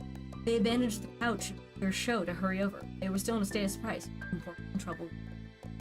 Are you okay? What are you doing down here, sweetie? Did you have a bad dream? You told the truth, you lied, or you do not. Alright. Honestly, silence might be the best option right here. Just don't say. One of three. You want me to tell them I went outside and have them get all pissed at me and ground me? Ow. I went out to find what was causing... I went out to find what was causing a noise. Time seemed to drag as the color drained from your mom's faces. Out where? Out of your bedroom. That's what you mean, right? You pointed to the front door, confirming their worst. Mommy remained frozen in shock while Mom launched into lecturing mode. Yep, Valeria Green, it is not safe to be out at this time of night by yourself. If something was wrong, you should have come to us. I thought you knew better than that. I trusted you to know better than that. Anything could have happened. I'm blaming you. If we don't know where you are, it's a lot harder to be safe. Her voice was soft, yet it cut deep. Fought at the ground here. What they were saying made sense. It was scary. I don't like being scared. I just wanted to see what was there. Yep, blaming Hound. If I get grounded, I'm blaming Hound. Sweetie. Honey. Mommy wrapped her arms around you, pulling the back of your bed. Clung to her. I mean, I only want what every British boy wants, a dressing down from Mom. Why are you quoting The Crown?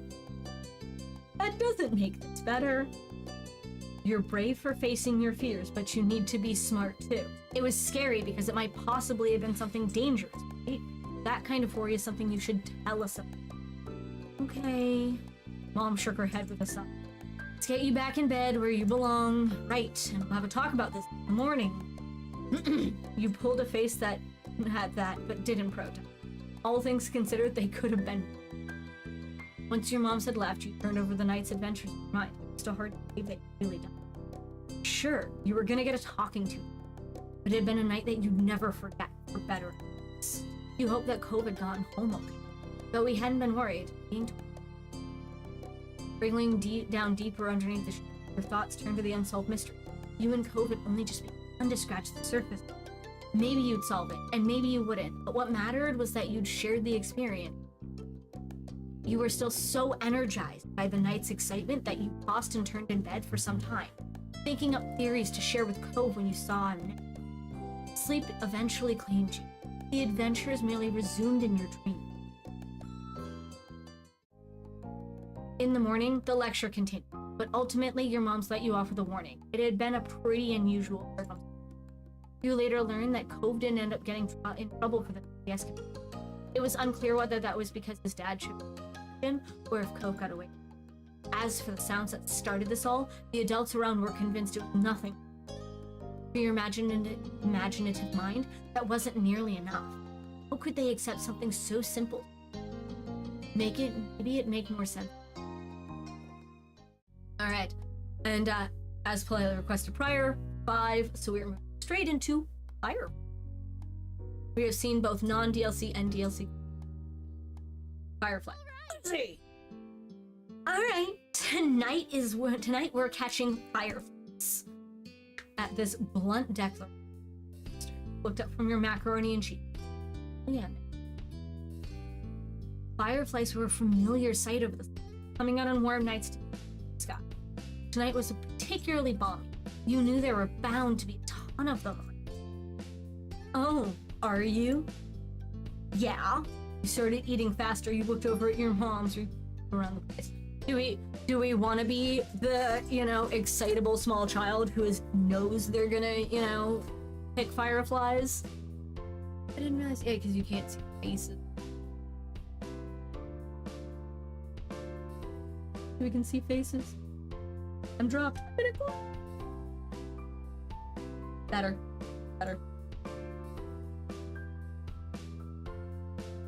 Fair enough. Yeah. You rock lightly from side to side in your seat, already excited for your after. Catching fireflies is a great way to spend a summer evening, and you could already envision the little lightning bug moving through the darkened sky. That's a good idea, Lizzie. Can we, Mrs. Green? Shiloh tapped his fork against the table excitedly, his face lighting up as he looked at Lizzie. It was unusual for Shiloh to still be here. Like always, his mom had taken him up really early in the morning. But normally she would have picked him up by now. She called before dinner to let your mom know. Late. You didn't hear why. Probably more work. You thought maybe getting to hang out with Shiloh for longer is what made Lizzie. Staying at home and watching TV was never an option. Yes, that's why you were pretty sure. Well, it's already so dark out there. Lizzie gave Mom the best puppy dog eye she could, slowly spooning mac and cheese into her mouth while you waited for the Let them go. Nights like this don't happen every day. Your parents exchange a look, and then Mom eventually aside and back. Shh! she's definitely the stricter one. She is definitely more the lax. Yes! Along with Lizzie's cheers, you threw your arms up in triumph, but waited until you'd finished chewing to say anything, because you knew it'd be rude. That's the... Fine. Just make sure you stay on the hill behind our house with all the poppies, okay? Duh, Mom. That's where most of them are. The idea had only just been planted in your head, but already you could just picture all the glowing lights spread out in front of you, like the fairies from the bedtime story Mommy read. All too quickly, it became a race to see who could finish this. No choking at the dinner table now. That's right. If someone died, we'd have to cancel the Firefly trip after. Mom said it like a joke, but you knew they were both telling you kids to slow down. Shiloh did immediately, when you glanced at Lizzie and you saw her still eating faster than she should. Elizabeth? No one's gonna die, sheesh. A knock on the door interrupted Mom before she could no doubt scold herself. I'll get it! Your big sister jumped out of her seat and ran over the door, pulling it open without even looking out the window. Huh? You shifted in your seat to try and get a glimpse. Yes. Hi. Good evening, Cove. Your mommy had already walked to the door by the time you see Shiloh's flappy. Oh, Cove, hi! You're here! Cove smiled at her enthusiastic greeting, and you hoped Mommy would ask him. It didn't matter why he was here. It meant he could join you all and catch a firefly. Then, for a few seconds, Cove said nothing. He only stood there, with Mommy with his face like he... My dad told me to drop this off. Guess he borrowed it from you? Cove took a familiar screwdriver out from a large side pocket. Eyes now dropped to the floor. We left ours back home and moved. Great, thanks, bye! Thank you. Here, why didn't you come inside for a bit? Lizzie crossed her arms and lifted her chin. Cove shrugged and Mom stood from the table too. I'll give your dad a call to let him know that you're God hero. Right. Cove shuffled fully inside, eyes remaining on the... Mommy closed the door behind him. Hi, Cove. Shiloh gave Cove a friendly smile while waving, picking up his hand and opening and closing his fingers. Cove nodded in response.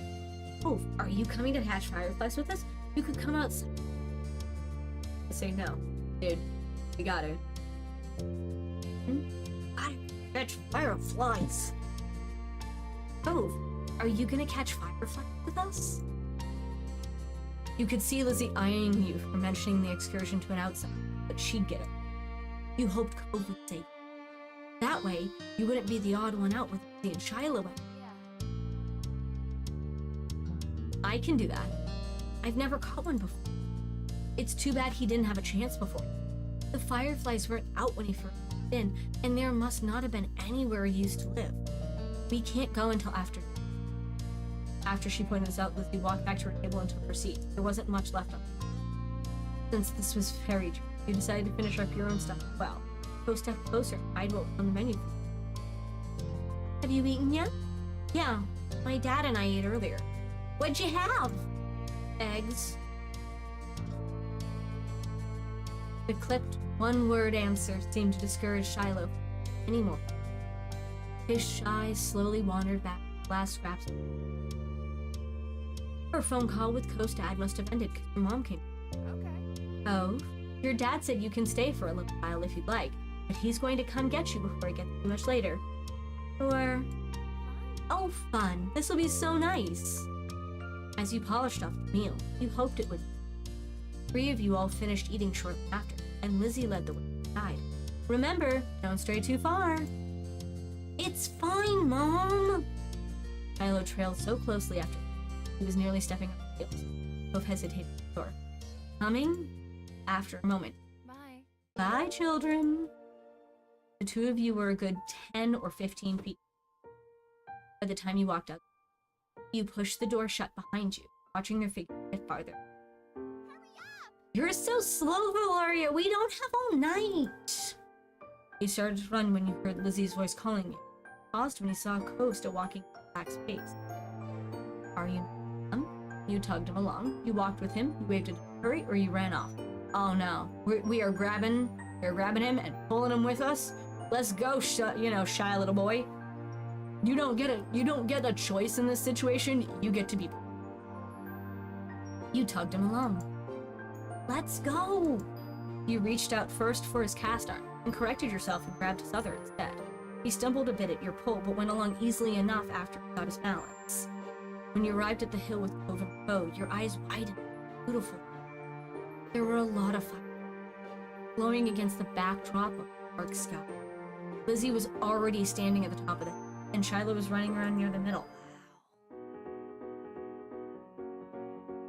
Shiloh took a moment to come over and welcome the both of you to the... Hi guys! It's really great out, huh? See how many there are?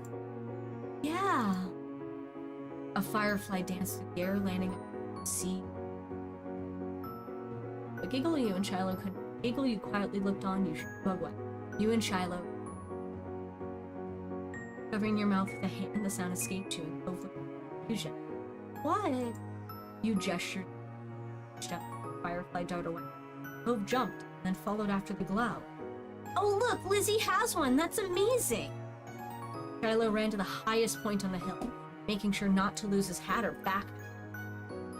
You hummed as the group divided and conquered, shifting your gaze to the dozens of other little fireflies sailing. The game was over. You had a bandage on your thumb, you tried to be cautious. You had a bandage on your palm, and you tried to be cautious. You had 2 bandages on your hand, that's when you have one on your thumb and your palm, and you try to be cautious. Or you were good at not getting cuts and scratches, so you weren't too worried about that. I always kind of had a bandage on when I was a kid. Are we, you know? But, here we go. Thumb, palm, You were always the injured one? Are we, you know what, let's just double the bandages. It's just gonna be, you know.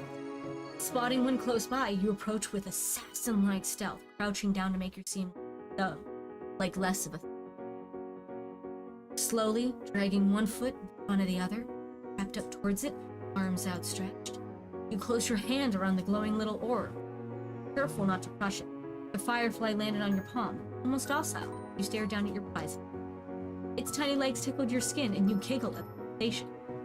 Cove kept up with his own target. When he tried to grab it, his paint cast waved awkwardly through the air, foiling his efforts to slap his hand down on the firefly. Cove watched it vanish into thin air with a satisfied expression. You encouraged him again. You told him about the firefly you had. You made a joke, or you did your own. Well, you have a fire. Chair. What do we think? Sharing? Chair? Ooh.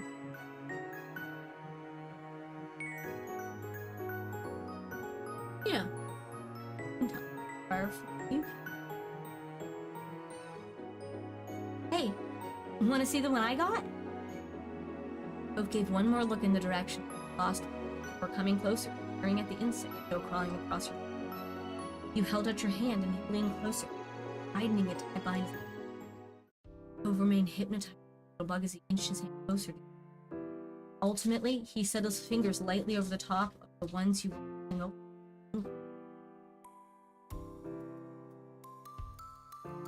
The last thing you wanted was to accidentally scare the shiny treasure off. Yep, see? Shows you actual bandages on your hand. If you say that there was no bandages, these do not exist. Also, your skin tone matters, the darker skin tone you have, and like here's that bracelet that was voted on earlier. The firefly, noticing the new connection, crawled up into Cove's hand quietly. Yeah, you got one. Cove's lips turned into a slow smile, and his eyes shined brighter than the... Thanks for... With a laugh, he gave the palm of your hand a friendly smack, performing an awkward lo-fi. Startled by the extreme movement, the tiny light disappeared before you could even blink. Your firefly was gone. Oops. Sorry. You scolded him, you forgave him, and cheered up. Honestly, you can't keep, you know? I don't. That's okay. I couldn't keep it forever. Right. Bugs have to stay outside. Let's get another. You decided to collect more, or sit in the grass and watch? Oh, honey,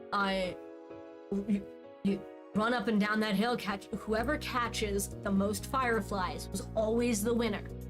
The one who caught the most. So, decide to collect more.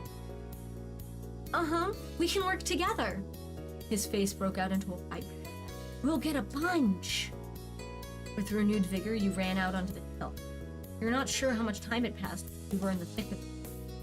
All you could focus on was the adventure at hand. No critter was safe from you. At first, you tried to keep a tally of how many you caught, but once the number grew higher than 10, you had no more fingers left to count. You were having the time of your life, racing up and down the hill with the crash of the ocean and the sound of everyone's laughter echoing in the back. Valaria, this way! You follow the sound of the Cove's voice to the top of the hill, watching as he stretched his arms and reaching with his fingers and only narrowly missing his target. Cove and you took turns trying to scare fireflies in the direction. You showed him some techniques that you'd learned, like how to cup your hands closed, and he listened attentively for himself. There were a few times that you almost ran into him, giggling as you dove to the side at the moment. Luckily, disaster. It was an overall huge thing, both of you catching multiple. Eventually, the fireflies began to thin out and your energy started. You decided that it was time to. Cove didn't complain. He breathed in heavily, and his face seemed really fun. That was fun. A lot of fun. You smiled at him broadly, happy that he had enjoyed the activity. Yeah, it was. Valeria, Cove, get up here. We're gonna have a race. The shouting caught you off guard. It had been quite a while since. You glanced over to see them both standing on top of the hill again, Lizzie beckoning you with a quick hand gesture. If she was like that, you knew there wasn't room. Up the incline you went. From the corner of your eye, you saw Cove. Wow. He didn't care for Lizzie a lot, so you thought he might just be intrigued with the idea of a... Hi! Hi, Cove. You can't run down the hill because you would hurt your arm again. You can be the referee for the rest of us. As Lizzie pointed this out, Cove froze in place. Oh, it was that kid. He frowned down in his... That was the second time. What? Yeah, you'll watch and see who gets to the bottom. That's important. Got it? The cast was sturdy. If he was careful, he could have done it. Lizzie might have just been looking for a reason to make someone else referee, but it was already done. You got in position for the race. Do we stay with Cove, or are we gonna do something else? Well, we want to beat our older sister and roll down the hill. That's probably actually how we got injured in the first place. You know, trying to outdo Lizzie. Yeah. I also love how if you push that one, it just covers it. You can see Cove's eyes, but it covers Shiloh's eyes. Shiloh just and her mouth just gone. You got in position. Race. Satisfied with this, Lizzie moved to lay down. Same. Cove stood slightly to the left. He had a better vantage. It seemed like he was taking some duties very. Countdown! You quickly got into position as well, resting on your side in the grass and tucking your arms close to your chest. Oh, I remember you doing. 3, 2, 1, go! The three of you took off, letting gravity do the work and rolling at high speed towards the bottom.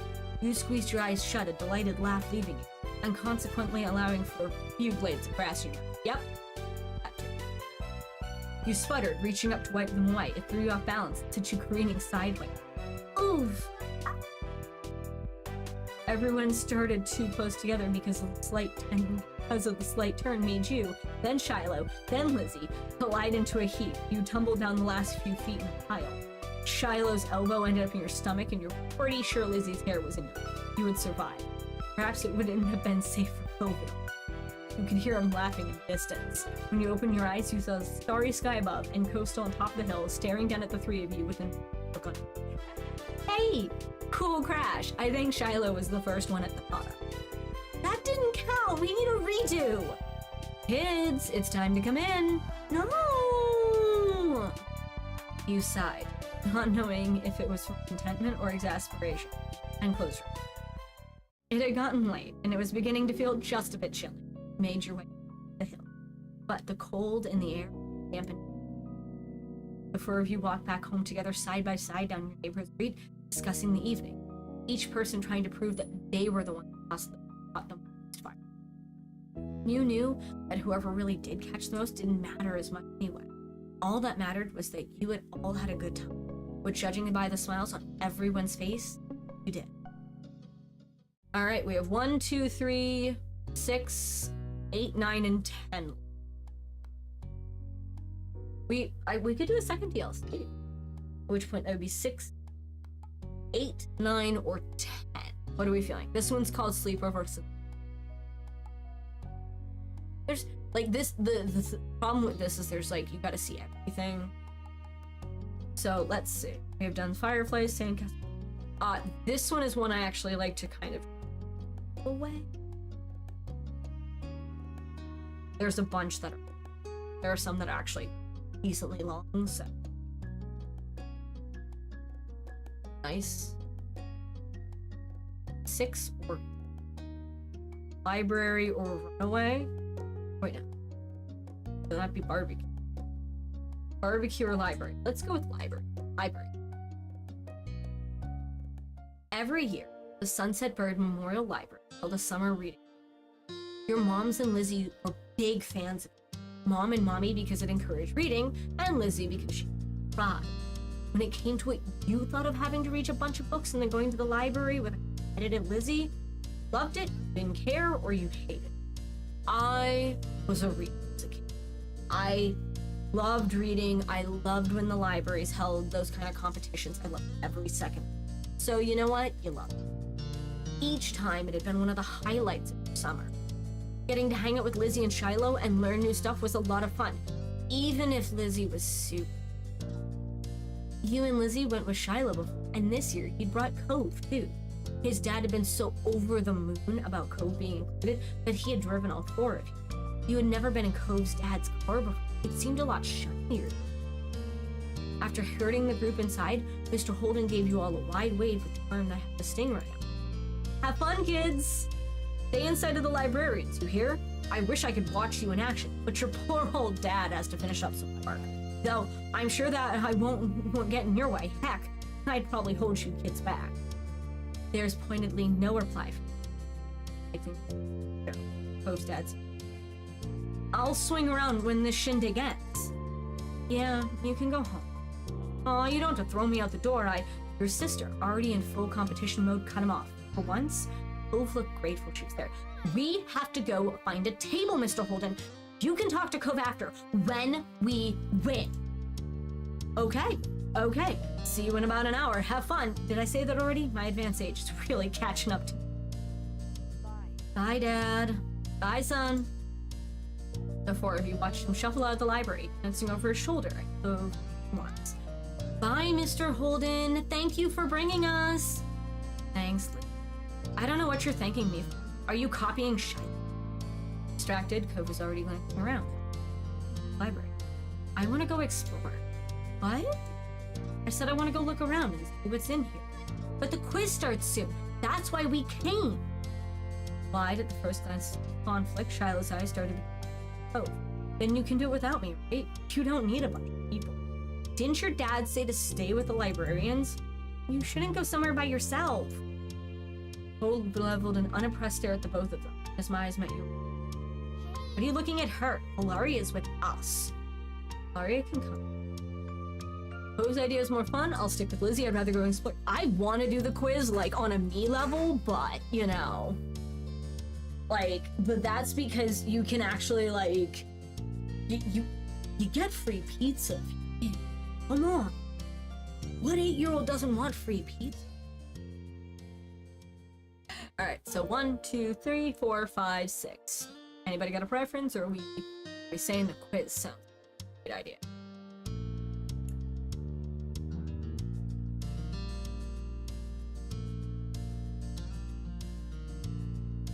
Quiz it up. Lizzie's entire face lit up in a bright grin. You didn't take many things seriously, but the quiz really was fun.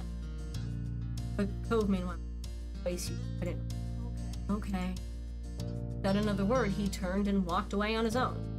And once again, Cove was gone. Lizzie's mind was immediately stuck in the quiz again. Right.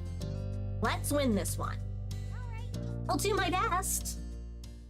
It only took a few minutes for your team to be set with pencils and papers and had multiple choice questions to fill out. All right, people, quizzing it all. There were 10 normal ones and 2 bonus. You were glad everyone got their own paper. If groups had to share one, Lizzie for sure would work effort. From past experiences, you knew it was different. You'll just have to pick what you think is best and leave Lizzie and Shiloh, who always agrees with her anyway, to choose her. First question. It wants to know what the fruit was giant and shared a book title with a boy named James? I should know this one. But you guys pick whatever you want. Starting answer you marked in the quiz was, what is James's giant fruit that is in the book? Well, I know the answer. Anyone else? That's right. Totally a tomato, right? James and the giant peach. Giant peach. You gave Lizzie a tiny nod. Ready? All right. What's question 2, Shiloh? Come on, let's keep going. This one asks, which member of the bucket family is the protagonist who wins the trip to Willy Wonka's factory?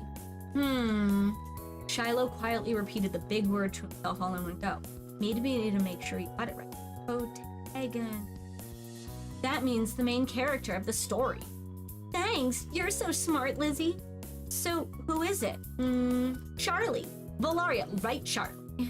You looked back at the paper and wrote Charlie, because I noticed Charlie in the chocolate factory. Christopher and Chadrick. I love how one of the answers is just Chadrick. Without even giving your answer sheet a glance over it, Lizzie scanned the question guide and looked. Kissin' Kate Barlow was famous for one type of makeup.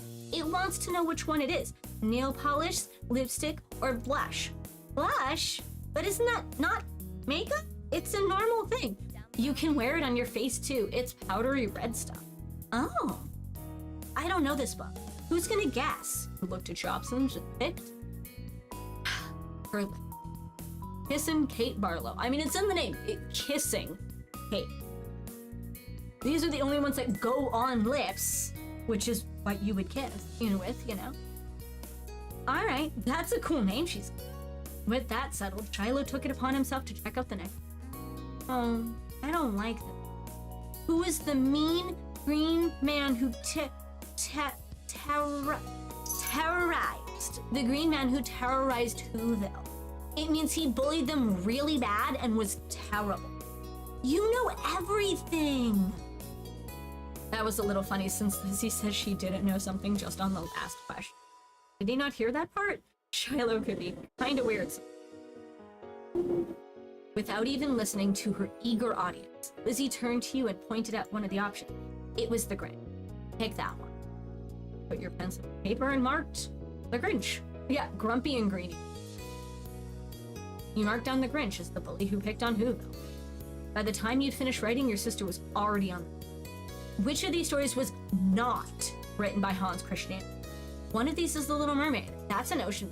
Tova's gonna be sorry he didn't do the quiz. Yeah, I bet he wishes he didn't go off by himself. Since you two were focused on talking about Cove while he wasn't here, you decided to check out for yourself what was written. The Little Mermaid, Cinderella, Thumbelina. Who knows which book was not written by Hans Christian Andersen? Of these three, I'll give you a hint. It's not The Little Mermaid. The Little Mermaid was written by Hans Christian Andersen. So, Cinderella or Thumbelina? Feel free to look it up. I know the answer. I've done this. Thumbelina? You think it's Thumbelina? Okay. If that's what you think it is, we can go with that.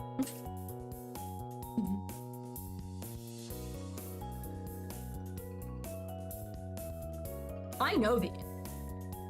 I don't mind getting one wrong. I just know the answer. That's why I tried to be nice and give the hint, Because a lot of people pick The Little Mermaid, and it's like, dude, that's like one of the most. But I will go with Thumbelina. Oh, I wanted a perfect score. I can count.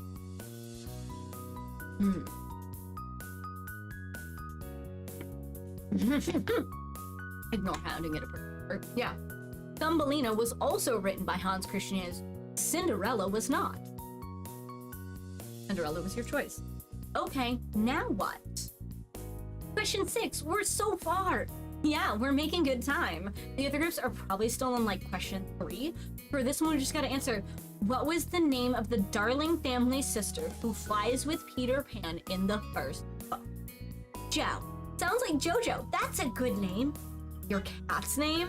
Who would ever name their book character after your cat? I think Wendy. Right. It's gotta be Wendy. I was only saying. You went with Wendy, Lisa, Joe. Oh, perfect score away. Wendy. Ah! Wendy! Lizzie wasn't showing any signs of slowing down, and she went right into the next one. Hub, Tiny Bear, and Baby Bear. Which one of these are from the Goldilocks and the Three Bears? That's... Lizzie confidently marked down a choice. This time she hadn't declared her thoughts out loud. Shiloh moved to write as well, stopping only briefly to check over Lizzie's shoulder, just in case. You're certain he wanted their quizzes to be exactly the same. Friends always matter, but he liked to believe. You decided the best sounding answer was... Cub, Tiny Bear, Baby Bear, Baby Bear. Baby Bear, maybe. Hey, this one is only a question. They're all questions. I mean, it says, I'm late for a very important date. Who am I? Oh. The answer were all animals with color. Oh, I remember. It's the Alice story with the white rabbit. Really what? I just thought that was it, but we don't have to go with that one. It's okay. The animal who was always running late was Rabbit. Also the red fox named her. Lizzie watched you finish writing and bit her lip at the next question. The Narnia series of books ended with one girl being, hey, is this the real ending? I didn't get to the last book yet. I'm not looking at the list. I'm not looking. Write something down for both of us. You pulled the paper away from Lizzie's dramatic show of covering her face.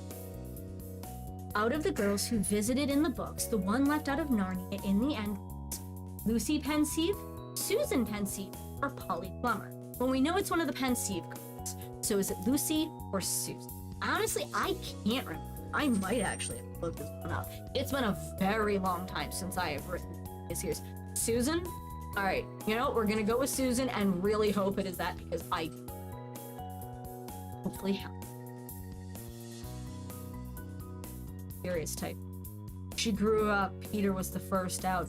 Ah, that makes sense. Yeah, because Lucy was the youngest. It went boy, girl, if I remember correctly. And yeah, it was Peter, then Susan, then whatever his name is that ate the Ice Queen's confectionaries, and then Lucy. Poor Susan, but you checked her full name and glanced up at Lucy again. Are you done? Yep. Here, I'll read the next one. Thanks. Shiloh lit up with delight at the word, then cleared his throat. The middle initial B in Child Detective Junie B. Jones' name stands for what? Your older sister slumped forward with a sigh. There are so many different book questions. No one could have read them all. Sorry, Lizzie. You guessed that the B in Junie B. Jones stood for Brenda, Beatrice, or Brittany. I know this one. I have read the entire Junie B. Jones series. The entire one. And it is Beatrice. She is literally, and I'm not even kidding you, Junie Beatrice Jones. Yep, Junie Beatrice Jones. The other two put something down as well. This next one's a bonus question. We're almost done. Oh yeah, we can make up anything we missed on this one or the next one. It's not really a book question. The sun being blocked out by the moon is a phenomenon called... They put some astronomy books on the bonus reading list. I haven't gone to... Right? But I think it's a solar eclipse. It blocks out the sun, right? Yeah. All right, so the one... The sun, where the sun is being blocked out by the moon. Is it a solar eclipse, a lunar eclipse, or a global eclipse? I'm going with solar because the sun gets blocked out. In the room, history. The sun being blocked out by the moon was a phenomenon called a solar eclipse. Your teammates had kept trucking us forward to reading the final bonus. This one is even less on our reading list. Huh? How? Fill in the remaining characters to complete the title of the book that's a classic of English children's literature. The Secret What? Game, guessed, or guarded. I have no idea. Why are all these last questions so bad? Shiloh glanced down at his lap and started twiddling his thumbs. Do you think he wanted to apologize? From the list of G words, you went with garden. The secret garden. Nice read. I'm finished. With all the questions answered, Lizzie beamed. Okay, we need to go hand these in. I can do it. Here. He snatched up his, Lizzie's, and even your own paper and hurried up to hand it over to the judge. Lizzie decided to get up, too. Hey, Valaria. Thanks for doing this again. It's not as much fun without you. We have to do it every year. Oh, Lizzie. Lizzie grinned, and just in time to prevent you from saying anything else, Shiloh skipped back over.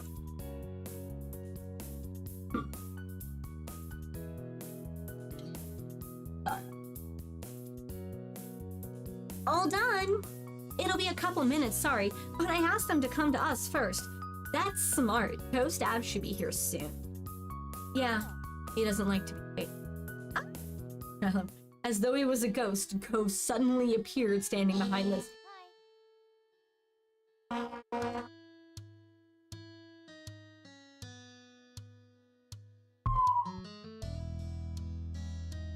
There we go. Awesome. Something in traffic circle.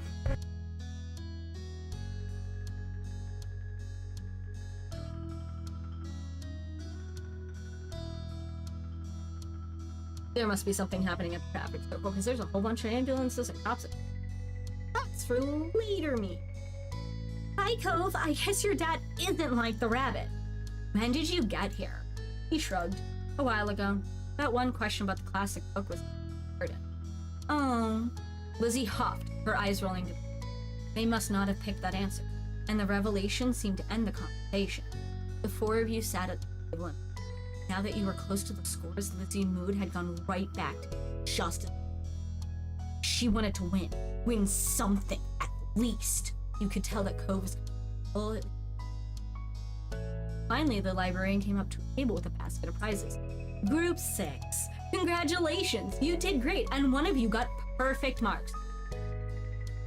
That's a first place score, so you get a bunch of stuff. Here's a bag with all your goodies, including stickers and a free pizza. Lizzie snatched up the prizes and clung to her chest. Her smile was polite, but her eyes were all competitive fire. Thank you! We're gonna win again next year. That's the spirit. I'll be looking forward to seeing you all then. Prizes delivered, the librarian wandered off to go let the other groups know how they'd done. Right as Co's dad spotted you from between two bookshelves. Hey kids, how'd you do? Cove went to wander around, but we still won. Huh? You left Cove? I wanted to look around. But your friends. It's okay. Lizzie's really smart. And Valeria and Cove too. Wasn't this fun? Your sister looked down at her prizes, then flashed her best friendliest fake smile at Mr. Holden. It sure was. Those stickers were probably gonna end up. Even so. Next time you should. Cove? Cove? Cove's dad's glanced around, slightly frantic, but Cove, just like always, snuck off without thinking to say anything. He's leaving! Cove's trying to be the first one to the car! With a sunburst of speed, Lizzie darted for the exit, still in victor-to-be mode, even for something like a race to the ride. There was nothing else for the three of you to do except head after them, pretending the librarians hadn't noticed. Lizzie had claimed a window seat in the car. She was on a winning streak. Cove sighed as she had shot past him in the last second and had to sit in the middle, but he cheered up some as you hopped in the backseat. Before silence settled over the car, Mr. Holden cleared his throat. Cove, you really should have stuck with the quiz would have been fun. That was the plan when I dropped you off. And that's where your friends were. You didn't have to be by yourself. I wanted to, and I didn't leave the library. I'm glad for that much, but well, there's a lot of trouble you can get into, even in a library. Be careful next time. I worry about you, and I bet I'm not the only one who didn't want you to unexpectedly run off. Hey, son? Okay. That's my boy. Now, enough cut from your old dad. So, you guys won, huh? Congrats, that's a mighty fine job. It was a shoo-in. Then why did you care about who did the quiz? Because it's tradition. We always do the quiz together. It gives us an edge. So yeah, thanks, Valeria. Happy to help. We're taking the prize next year too, no matter what it takes. Maybe we should just get started now. We'll go over the whole library. You can't read. Just watch us. I don't want to watch you read. You kids, no need to fight. It's good that you're setting your sights high though. It had been a fun day. You like to have spent more of it with Cove, but the event was special and you just couldn't pass it up. There would be other times. Alright, and last one we will do for this stream, as per requested priorly, 8. 1, 2, 3, 4, 5, 6, 7, 8. Barbecue time.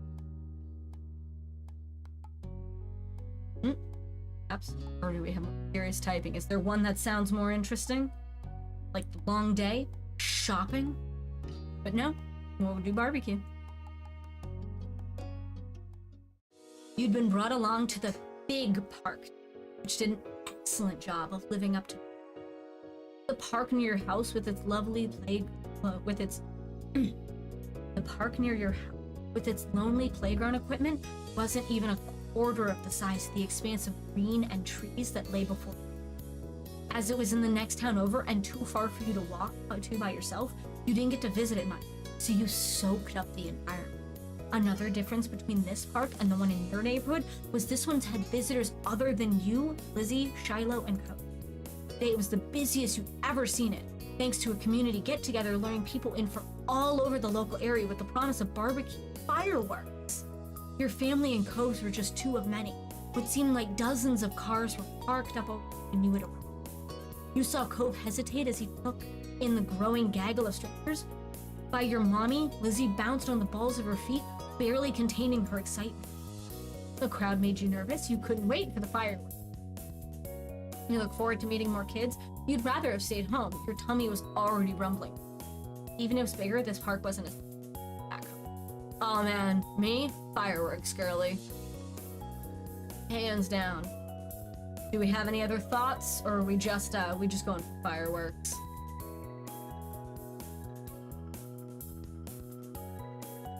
Fireworks it is.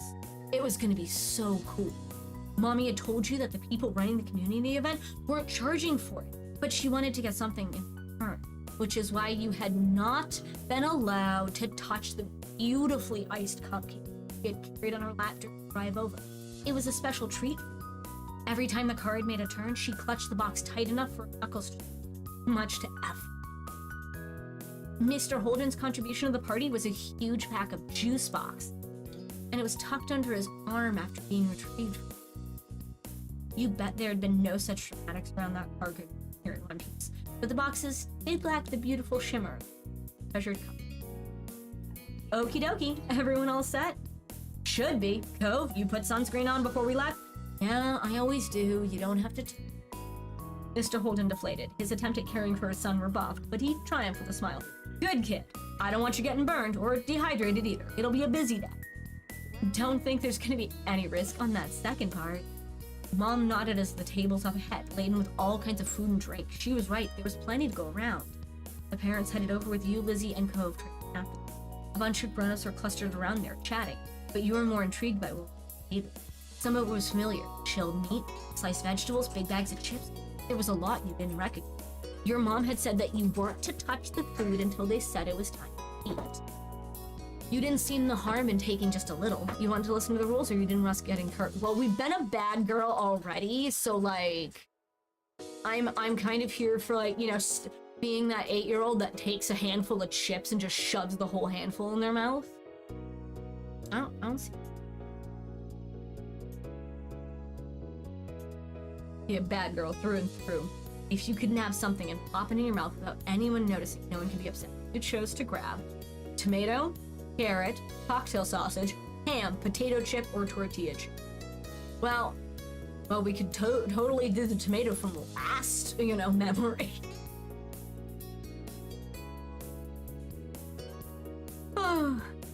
Also, the idea of just a small child shoving cocktails roll that ham in a friggin' hole. Cocktail shrimp, I guess sausage will have to do. A cocktail sausage? I know, it's not a cocktail shrimp. I think it's a pig in a blanket, basically. I think it's like the pig in a blanket. You put the whole thing in your mouth and chewed as serendipitously as you could manage. Bill definitely caught you were up to. Lucky he seemed to think it was funny and only smirked quiet. You saw that Mommy and Mr. Holden had deposited the food and drink they brought. Mommy gave the cupcakes one final worried look before turning to smile. Since that's the topic at hand, how about we freshen up with something to drink? Yeah! That'd be great. Along with the ones out, there was a giant ice cooler on the ground stuffed full of cans of soda, boxes of juice and milk, as well as bottles of water. Your drink is soda, water, juice, or milk. Oh, we are gonna be a sugar. Who's here? Yes, sugared up small child. When left to their own devices, when given options of drinks, children will often. The bubbles in the soda tickled your nose. Your little group took a break while everyone quenched their thirst. Mr. Holden smacked his lips, pantomiming. That hit the spot. You kids should go have fun. You can take your stuff with you and join the other kids playing games. Just don't go too far from the tables. We'll be keeping an eye out, so don't even think about sneaking off. We're not going to the other parts of the park today. Lizzie huffed it. They did sound directed at her, but she scanned the surroundings. Nodding her head towards a group of kids like a general directing the battalion, she pointed the way. Come on, let's go over there. Bove's mouth was downturned. He looked from the parents and the other adults to the new kids, clearly not favoring either option. But ultimately, he hunched his shoulders and tagged after Lizzie. You went to play with the other kids too. I'm not gonna stick by the parent. Come on. You followed after Lizzie and Cove, who were waiting for you on the outskirts. Hurry up! You picked up the pace, moving into a jog. But when Lizzie pelted away at full speed, you and Cove had no choice but to run. The other kids were far out in the field. Still, at your speed, it wasn't long until you'd reached them. As you approached, they turned around to greet the newcomer.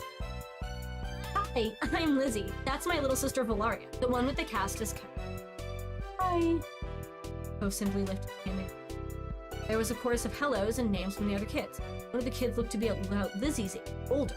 A couple seemed to be the same age as you and Cove, and there was one tiny little thing with his arms folded over his chest. What are you up to? The first kid, a boy with curly black hair on neon green sneakers, who had introduced himself as Hayden, shrugged as he looked to the others. Not much. The second kid tried to pipe up. Lisa had half her face obstructed behind huge glass sheets. We haven't decided yet. She glanced wistfully over her shoulder. Following her gaze, you saw the spray of water first, and heard the shriek as someone got splashed in the face, spotted the person shooting him. Some people are playing with water guns, but there aren't any left. The smallest kid, Noah, rumbled at him. You guessed that's why he was sulking. Spencer, who hadn't said much, told her. So that's how. A new kid raced over with a glint in her eyes and braids streaming behind her. He spotted the plastic orange pistol in her hand too late, when the trigger had already been pressed. Ah! Rude! Hey! Cove, who had been caught Lizzie, who had been caught first, was fuming. Cove wiped the water from his face. You rubbed at your ear, trying to dislodge the water that had pooled. Don't spray people? You laughed. Watch out, he has a cache, or you push her away. I mean, are we entered? Or intern?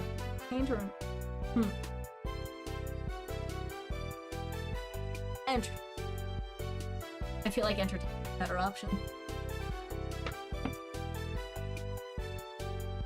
The Snapple iced teas are not terrible. The Snapple fruit punch is perfect. God. You laughed. It was pretty funny, and you were unhurt by the water trickling down you. The girl simply darted off to find more victims, unaffected by you. She doesn't mean anything by it. Lizzie tutted, flicking her hair out of her face. The girl not meaning anything by it didn't change the fact that she was afraid. Both looked similar. Lisa's face lit up as she had an idea. Hey, we should catch her. She won't be able to spray people if she's running away from everyone. Yeah. Cove nodded as the other kids murmured their interest, or lack thereof, in the game. Let's do it. This doesn't sound like a good idea to me. Okay, you and I along? No thanks, but you shook your head. You know what? Who thinks it's a good idea? Alright? We're gonna go catch her? I'm here for you. So. Yeah, let's do it. You join the group of kids and tearing off after the girl with the pistol. Spotting all of you over her shoulder, she laughed and shot her pistol in the air. Only a couple drops. She swerved, causing discord in your team as you stood on your foot and you collided with your shoulder. Sorry. Cove shot you a smile that gave you a feeling of camaraderie. It's okay. You were closing in on the girl, but you weren't alone. pace was set with 10, and the older kids were on our heels too. Are we fast? You outran them easily, effort, weren't as fast as them because they were speedy, because you just weren't as fast, or you moved to the side because you didn't want to. Well, we wanted to. How fast are we? Are we like fast? I'm okay with you. I'm thinking 1 or 2. Thinking 1 or 2. Because we want to be the one to win. I'm gonna go with 1. Outran them easily.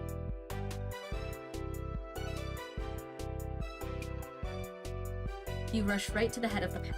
We're close, and then you tackled her to the ground. You did it! The girl who had been caught giggled as she got to her feet, brushing strands of grass.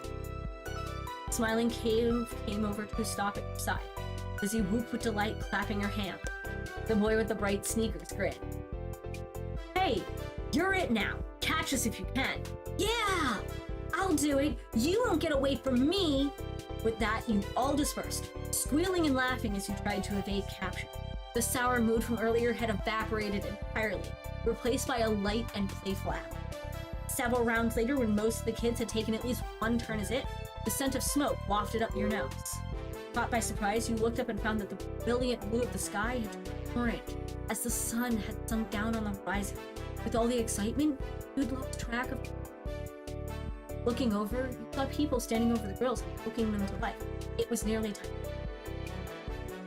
We should get over there. We should get over there. I'm so hungry. Our parents are at different spots. Bye, it was cool playing. Yep, bye. Bye. Wave goodbye with the other group of kids, praying over your parents. A tickle unfurled in your throat, growing more persistent, close to the smoke. As the 3 of you approached the table, your parents spotted you and came to join you halfway. You tried to greet them, but another cough obstructed your words. Oof, that's quite a cough. Are you alright, sweetie? You nodded confidently. I'm fine. No, you shook your head. I'm fine. Are you sure? No one needs to go up to the grills if they don't want to. Just let me know what you need.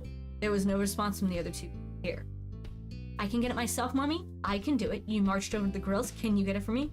Please, could you get it for me? You hung your head, moving no closer. Nope. I can get it myself. All right, but tell me if it gets too much for you. The main thing being served is kebab. You can have whatever you'd like on it, but there's different meats and vegetables. As you approached, you found the vast array of bits and pieces ready to be skewered and served up. You chose chicken, beef, shrimp, pork, onions, peppers, zucchini, potatoes. So me personally, I always got peppers. I can't have onions, so I don't tend to have them. I love beef and shrimp, so screw that, and we'll grab some zucchini. I do not believe potatoes should be on skewers. Maybe I'm wrong. Maybe I'm wrong.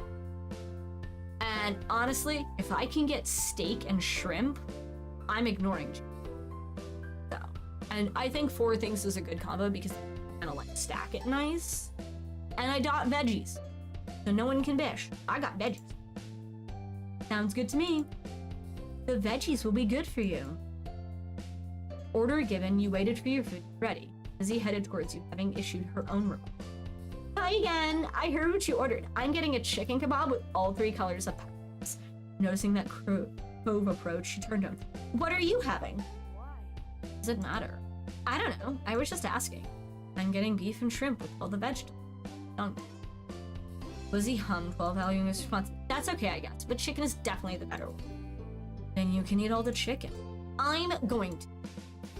I want some of the chicken too. All the chicken in the world? Chicken is the worst. That's just a stupid argument. Chicken is the best choice. No, you know what? We are gonna do the delightfully, estery younger sibling to our older sibling. All the chicken in the world? No, that's dumb. You know what I mean. Lizzie peered over at the grills where kebabs were being handed out, a growing assortment of kebabs collected in your parents' hands. They're coming over. Don't get jealous of mine when you realize you made the wrong choice. Didn't make the wrong choice. There isn't a wrong choice. We all make good choices. Same to you, Lizzie. You decide. You know what? Again, pestering younger sibling. Gotta go for it. Same to you, Lizzie. She simply stung out her tongue and the person serving gave your mommy one final kebab. Then your parents moved over. Between them, they were carrying 6 kebab. For each of you, including Cove and Mr. Holt. we've got the goods. Hope's daddy is looking for a place we can sit. In the meantime, they began passing out the kebabs to their rightful owners. Lizzie smiled smugly as she received her. These are pretty big. Be careful not to drop it. Try not to poke yourselves with these ends either. They're sharper than you might think. Hearing that, you tentatively pushed the tip of the skewer against your finger. It felt like the point of a newly sharpened pencil. Though it didn't hurt your hand, you wouldn't want it scraping up the roof of your mouth or jabbing your tongue. Mommy clucked her. It would have been nice. It would have been nice if the options were a little easier to manage and less messy to eat, especially for smaller kids. There weren't even plates for everyone, so we could set the food down. That's what you get for the price of free, but we can hack it, right? Lizzie nodded her head vigorously, clutching her kebab like a trophy. Your parents led you back to the table. It was immediately evident why Mr. Holden got one out. The benches had quickly filled up with people. Up. Mr. Holden was standing over a counter section near the edges of the sitting area. He beckoned your group to join him. You clambered onto the bench, taking care not to let your kebab slip from your finger. Hope took a seat next to you, Lizzie, and took the other seat. Your mom passed the final unclaimed kebab to Mr. Holden. Thank you. Thanks. This looks delicious. Thank you for getting us a space out here.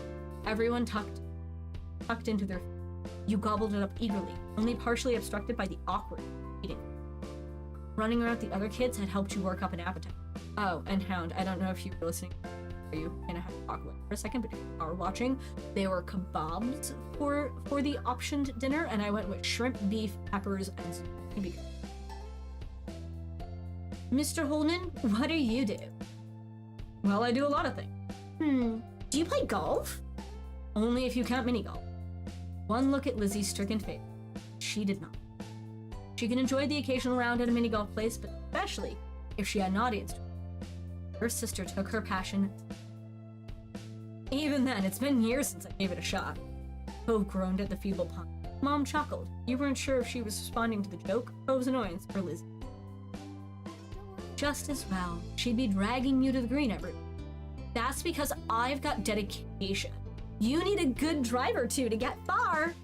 Mr. Holden nodded, licking his tongue in appreciation. Hope looked from his father to your sister, lost in the conversation. Hope's outclassed in golf and win. I don't get it. A drive is a type of golf shot. You should give real golf a try. Maybe I'll even teach you something. Don't try to change my dad to be more like you. Lizzie gave Hove a dirty look at the accusation. Mommy felt the need to move the topic ahead before. That's really sweet of you, but I'm sure Mr. Holden is. He might not have time for another. Yeah, I don't think I'm made for that. Still, the offers. Then tell me something you really do already. You just go away every day. I like scuba diving, though with the business, that's more like work than play these days. Surfing, reading, snorkeling.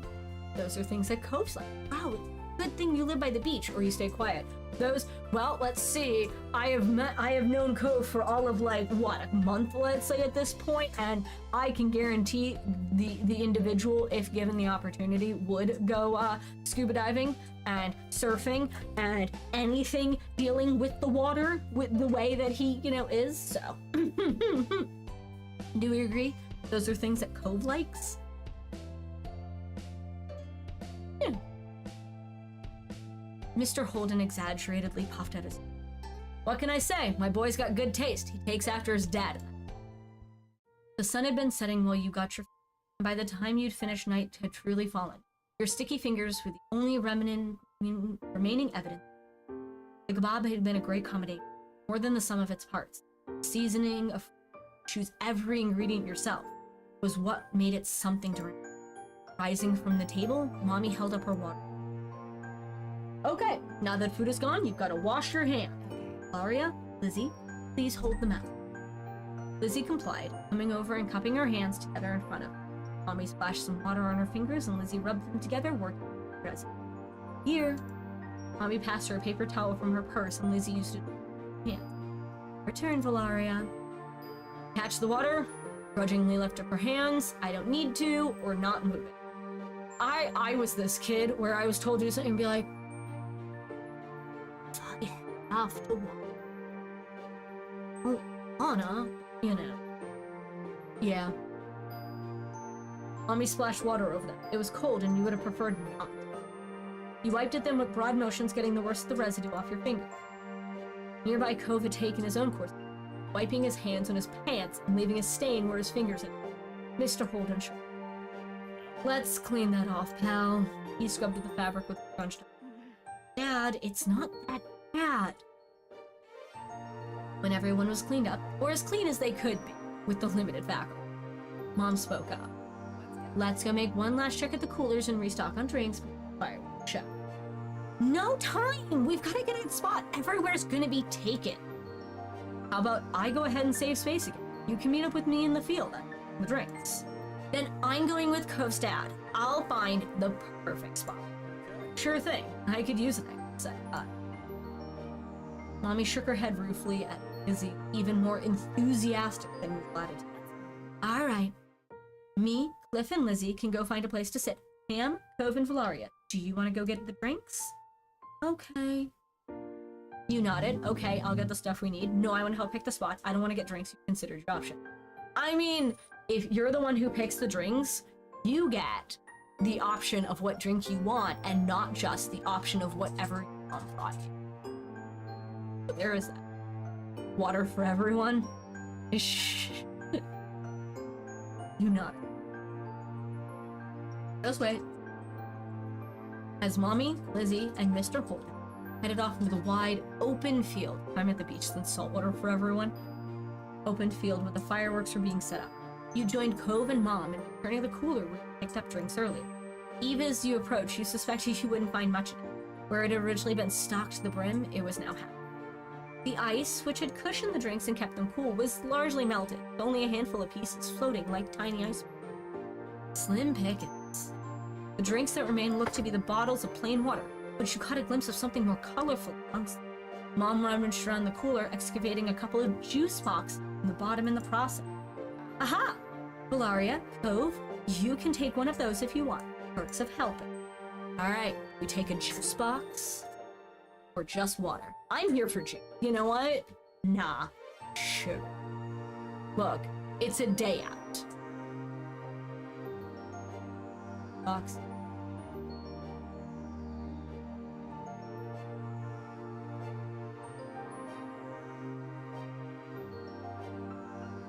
Juice box. Cove hesitated but decided to take the juice box himself. When you reached loaded up with your chosen drink, plus an extra bottle of water or two for someone in the group, Mom's phone started to ring. She juggled the water bottles over in the crook of her arm and looked at the color. It's Mommy. Hold tight while I get them. How are you? Hey, hon. How's it going? Did you find our perfect spot already? She nodded along to the call, punctuated by uh-huh, as Mommy gave her a direction. Catching your eye, she gestured toward the grassy. We've got a place. Come on, we'd better hurry before the show starts. You and Cove jogged after your mom, who led you through the field, and the separate groups of people assembled, back to the rest of you. Hello, we're here, and we come bearing drinks, though there wasn't much left. 3 of you handed over the spare drinks. You gave Lizzie a bottle of water, but she only had eyes for the juice box. Valaria and Cove had juice. They helped get the drinks. You got to pick where we sat. Don't be selfish. I'm not! Good. Then you're going to thank us for bringing you your very own water. Thanks. Once everyone had been equipped with a drink for the big event, you sat on the grass beside Cove and waited for the magic to go. Most people in the park had taken a seat now, with a few stragglers silhouetted back at it. A few rambunctious kids still dashing about, but their numbers were steadily decreasing as their parents called them over.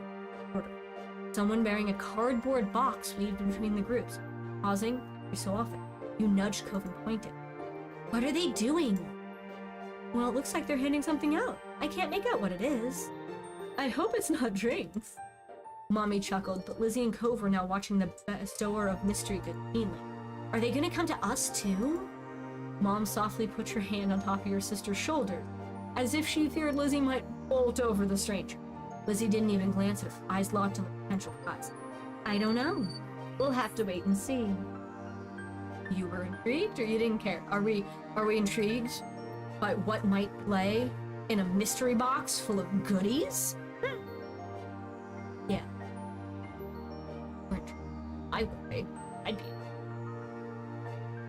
Studying the man with the box closely, you gradually meandered near. and make out what he was handing out. Small item. Most of the groups he stopped at. They seemed to be too short to be. Beyond that, it remained a mystery. Then the box man made his way to your group. Evening! I'm handing out dessert. Any takers? There's dessert? Lizzie squealed, hopping up off the ground. The man chuckled. Ever.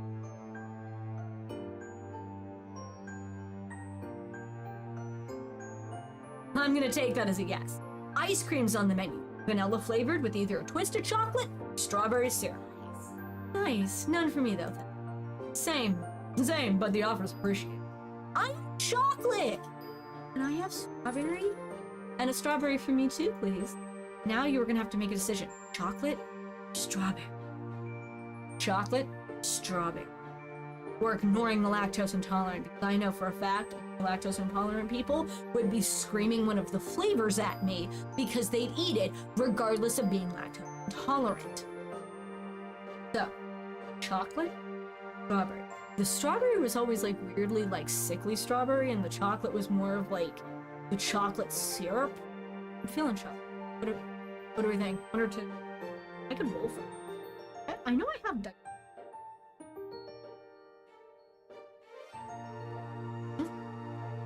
strawberry?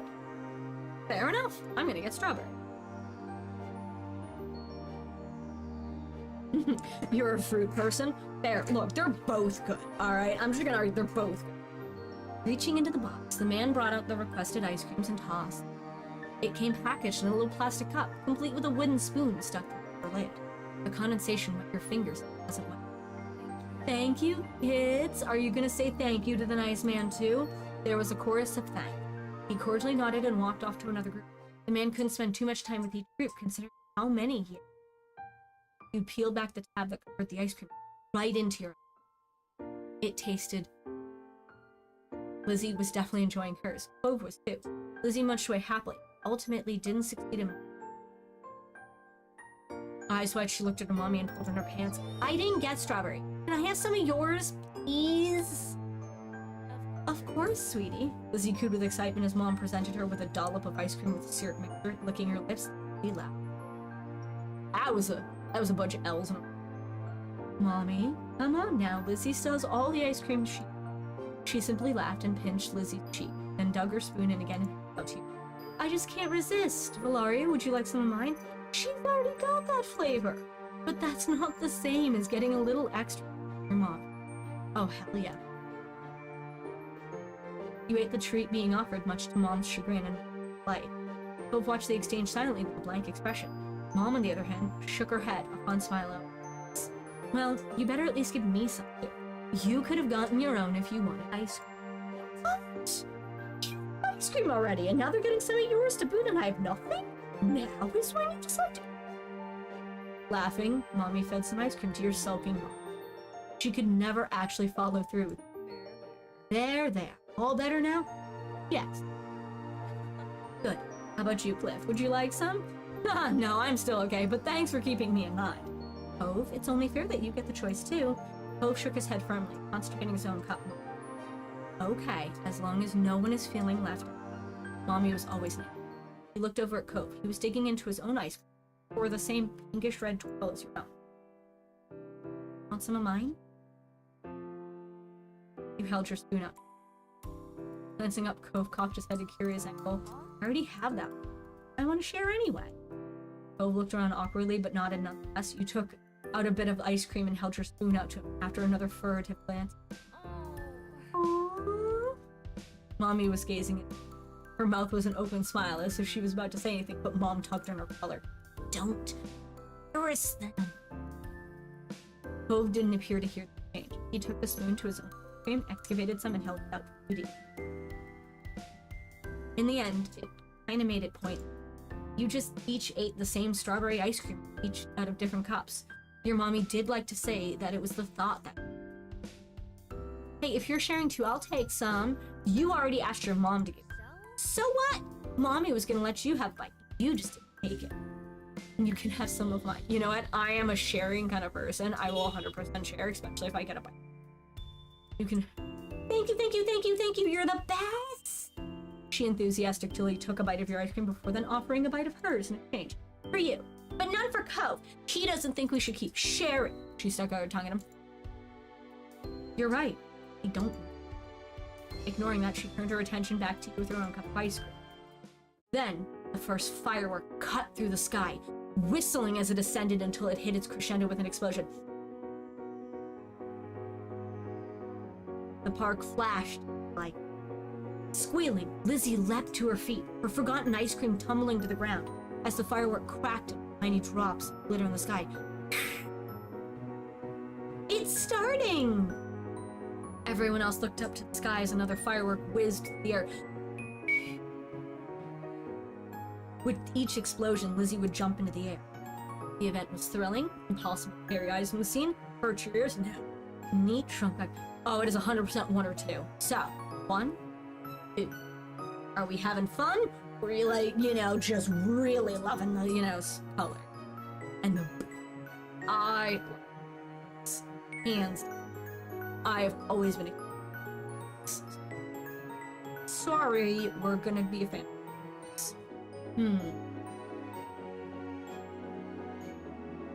I'm trying not to go further than like 2, but looks like we got 2, which was it was impossible to tear your eyes from the scene. Hove sat by his dad, captivated by the sky sparkles of the flashes over. Mr. Holden watched the fireworks scene impassively. He did smiling, and even gave you a thumbs up when he noticed you. Mommy hopped to her feet, pulling Mom with her, pushing her into joining Lizzie and jumping in tandem with every crack of the firework. Mommy then bent out to offer you a hand, too. You decided to quietly watch from the ground. Gotta join, and beckon for You know what? Let's give the new boy a chance to join us. Cove got to his feet, tailing after you stood with your family. Your mom's faces lit up, literally and metaphorically, approached. The 5 of you shrieked and leapt along with the sparkles in the sky, not trying to contain your joy at experiencing lights together. The fireworks continued, some twisting like the coil of a spring as they arched in the air, others shooting straight from the ground and shattering into a million tiny specks. Every color got its spotlight in the show, from fiery reds to eerie greens and blues that could rival the ocean. The show built up to a grand finale that boomed over the park and filled every inch of the sky, the twinkling lights representing the full spectrum of the exhilaration that had fueled you while the fireworks was going off was sap dry now that the road. You collapsed into a giggling heap on the ground, suddenly aware of how your legs ached from the skirt. Cove tumbled down with you, his expression gleeful. Mr. Holden watched his son with an expression much happier than watching. Lizzie gave a final whoop of delight and shared a high five with Mom and Mommy and shouted for an encore into the night. You didn't know what that meant, liked the way it made Mom laugh.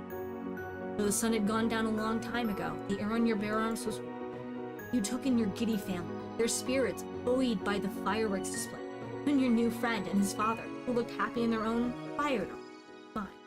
This had been a pretty And that is where we are going to leave it for today. We have done actually about half. So if we do half and then, work on some more next time, we're actually going to make our way through this pretty well. But as it stands, thank you all for joining us. We will be back next Tuesday with Generation 3 of the Norse Gods Generation Challenge. Do not forget to like, follow, share, and subscribe on Twitch and YouTube at Valaria Green. And as always, we have the Discord. It has been posted many times. It's in the links in the description. And on top of that, it currently has a poll up. So feel free to go, introduce yourself and say hi, and click on a poll. Until then, have a wonderful rest of your day. May your weekend be headache-free and full of fun. Bye!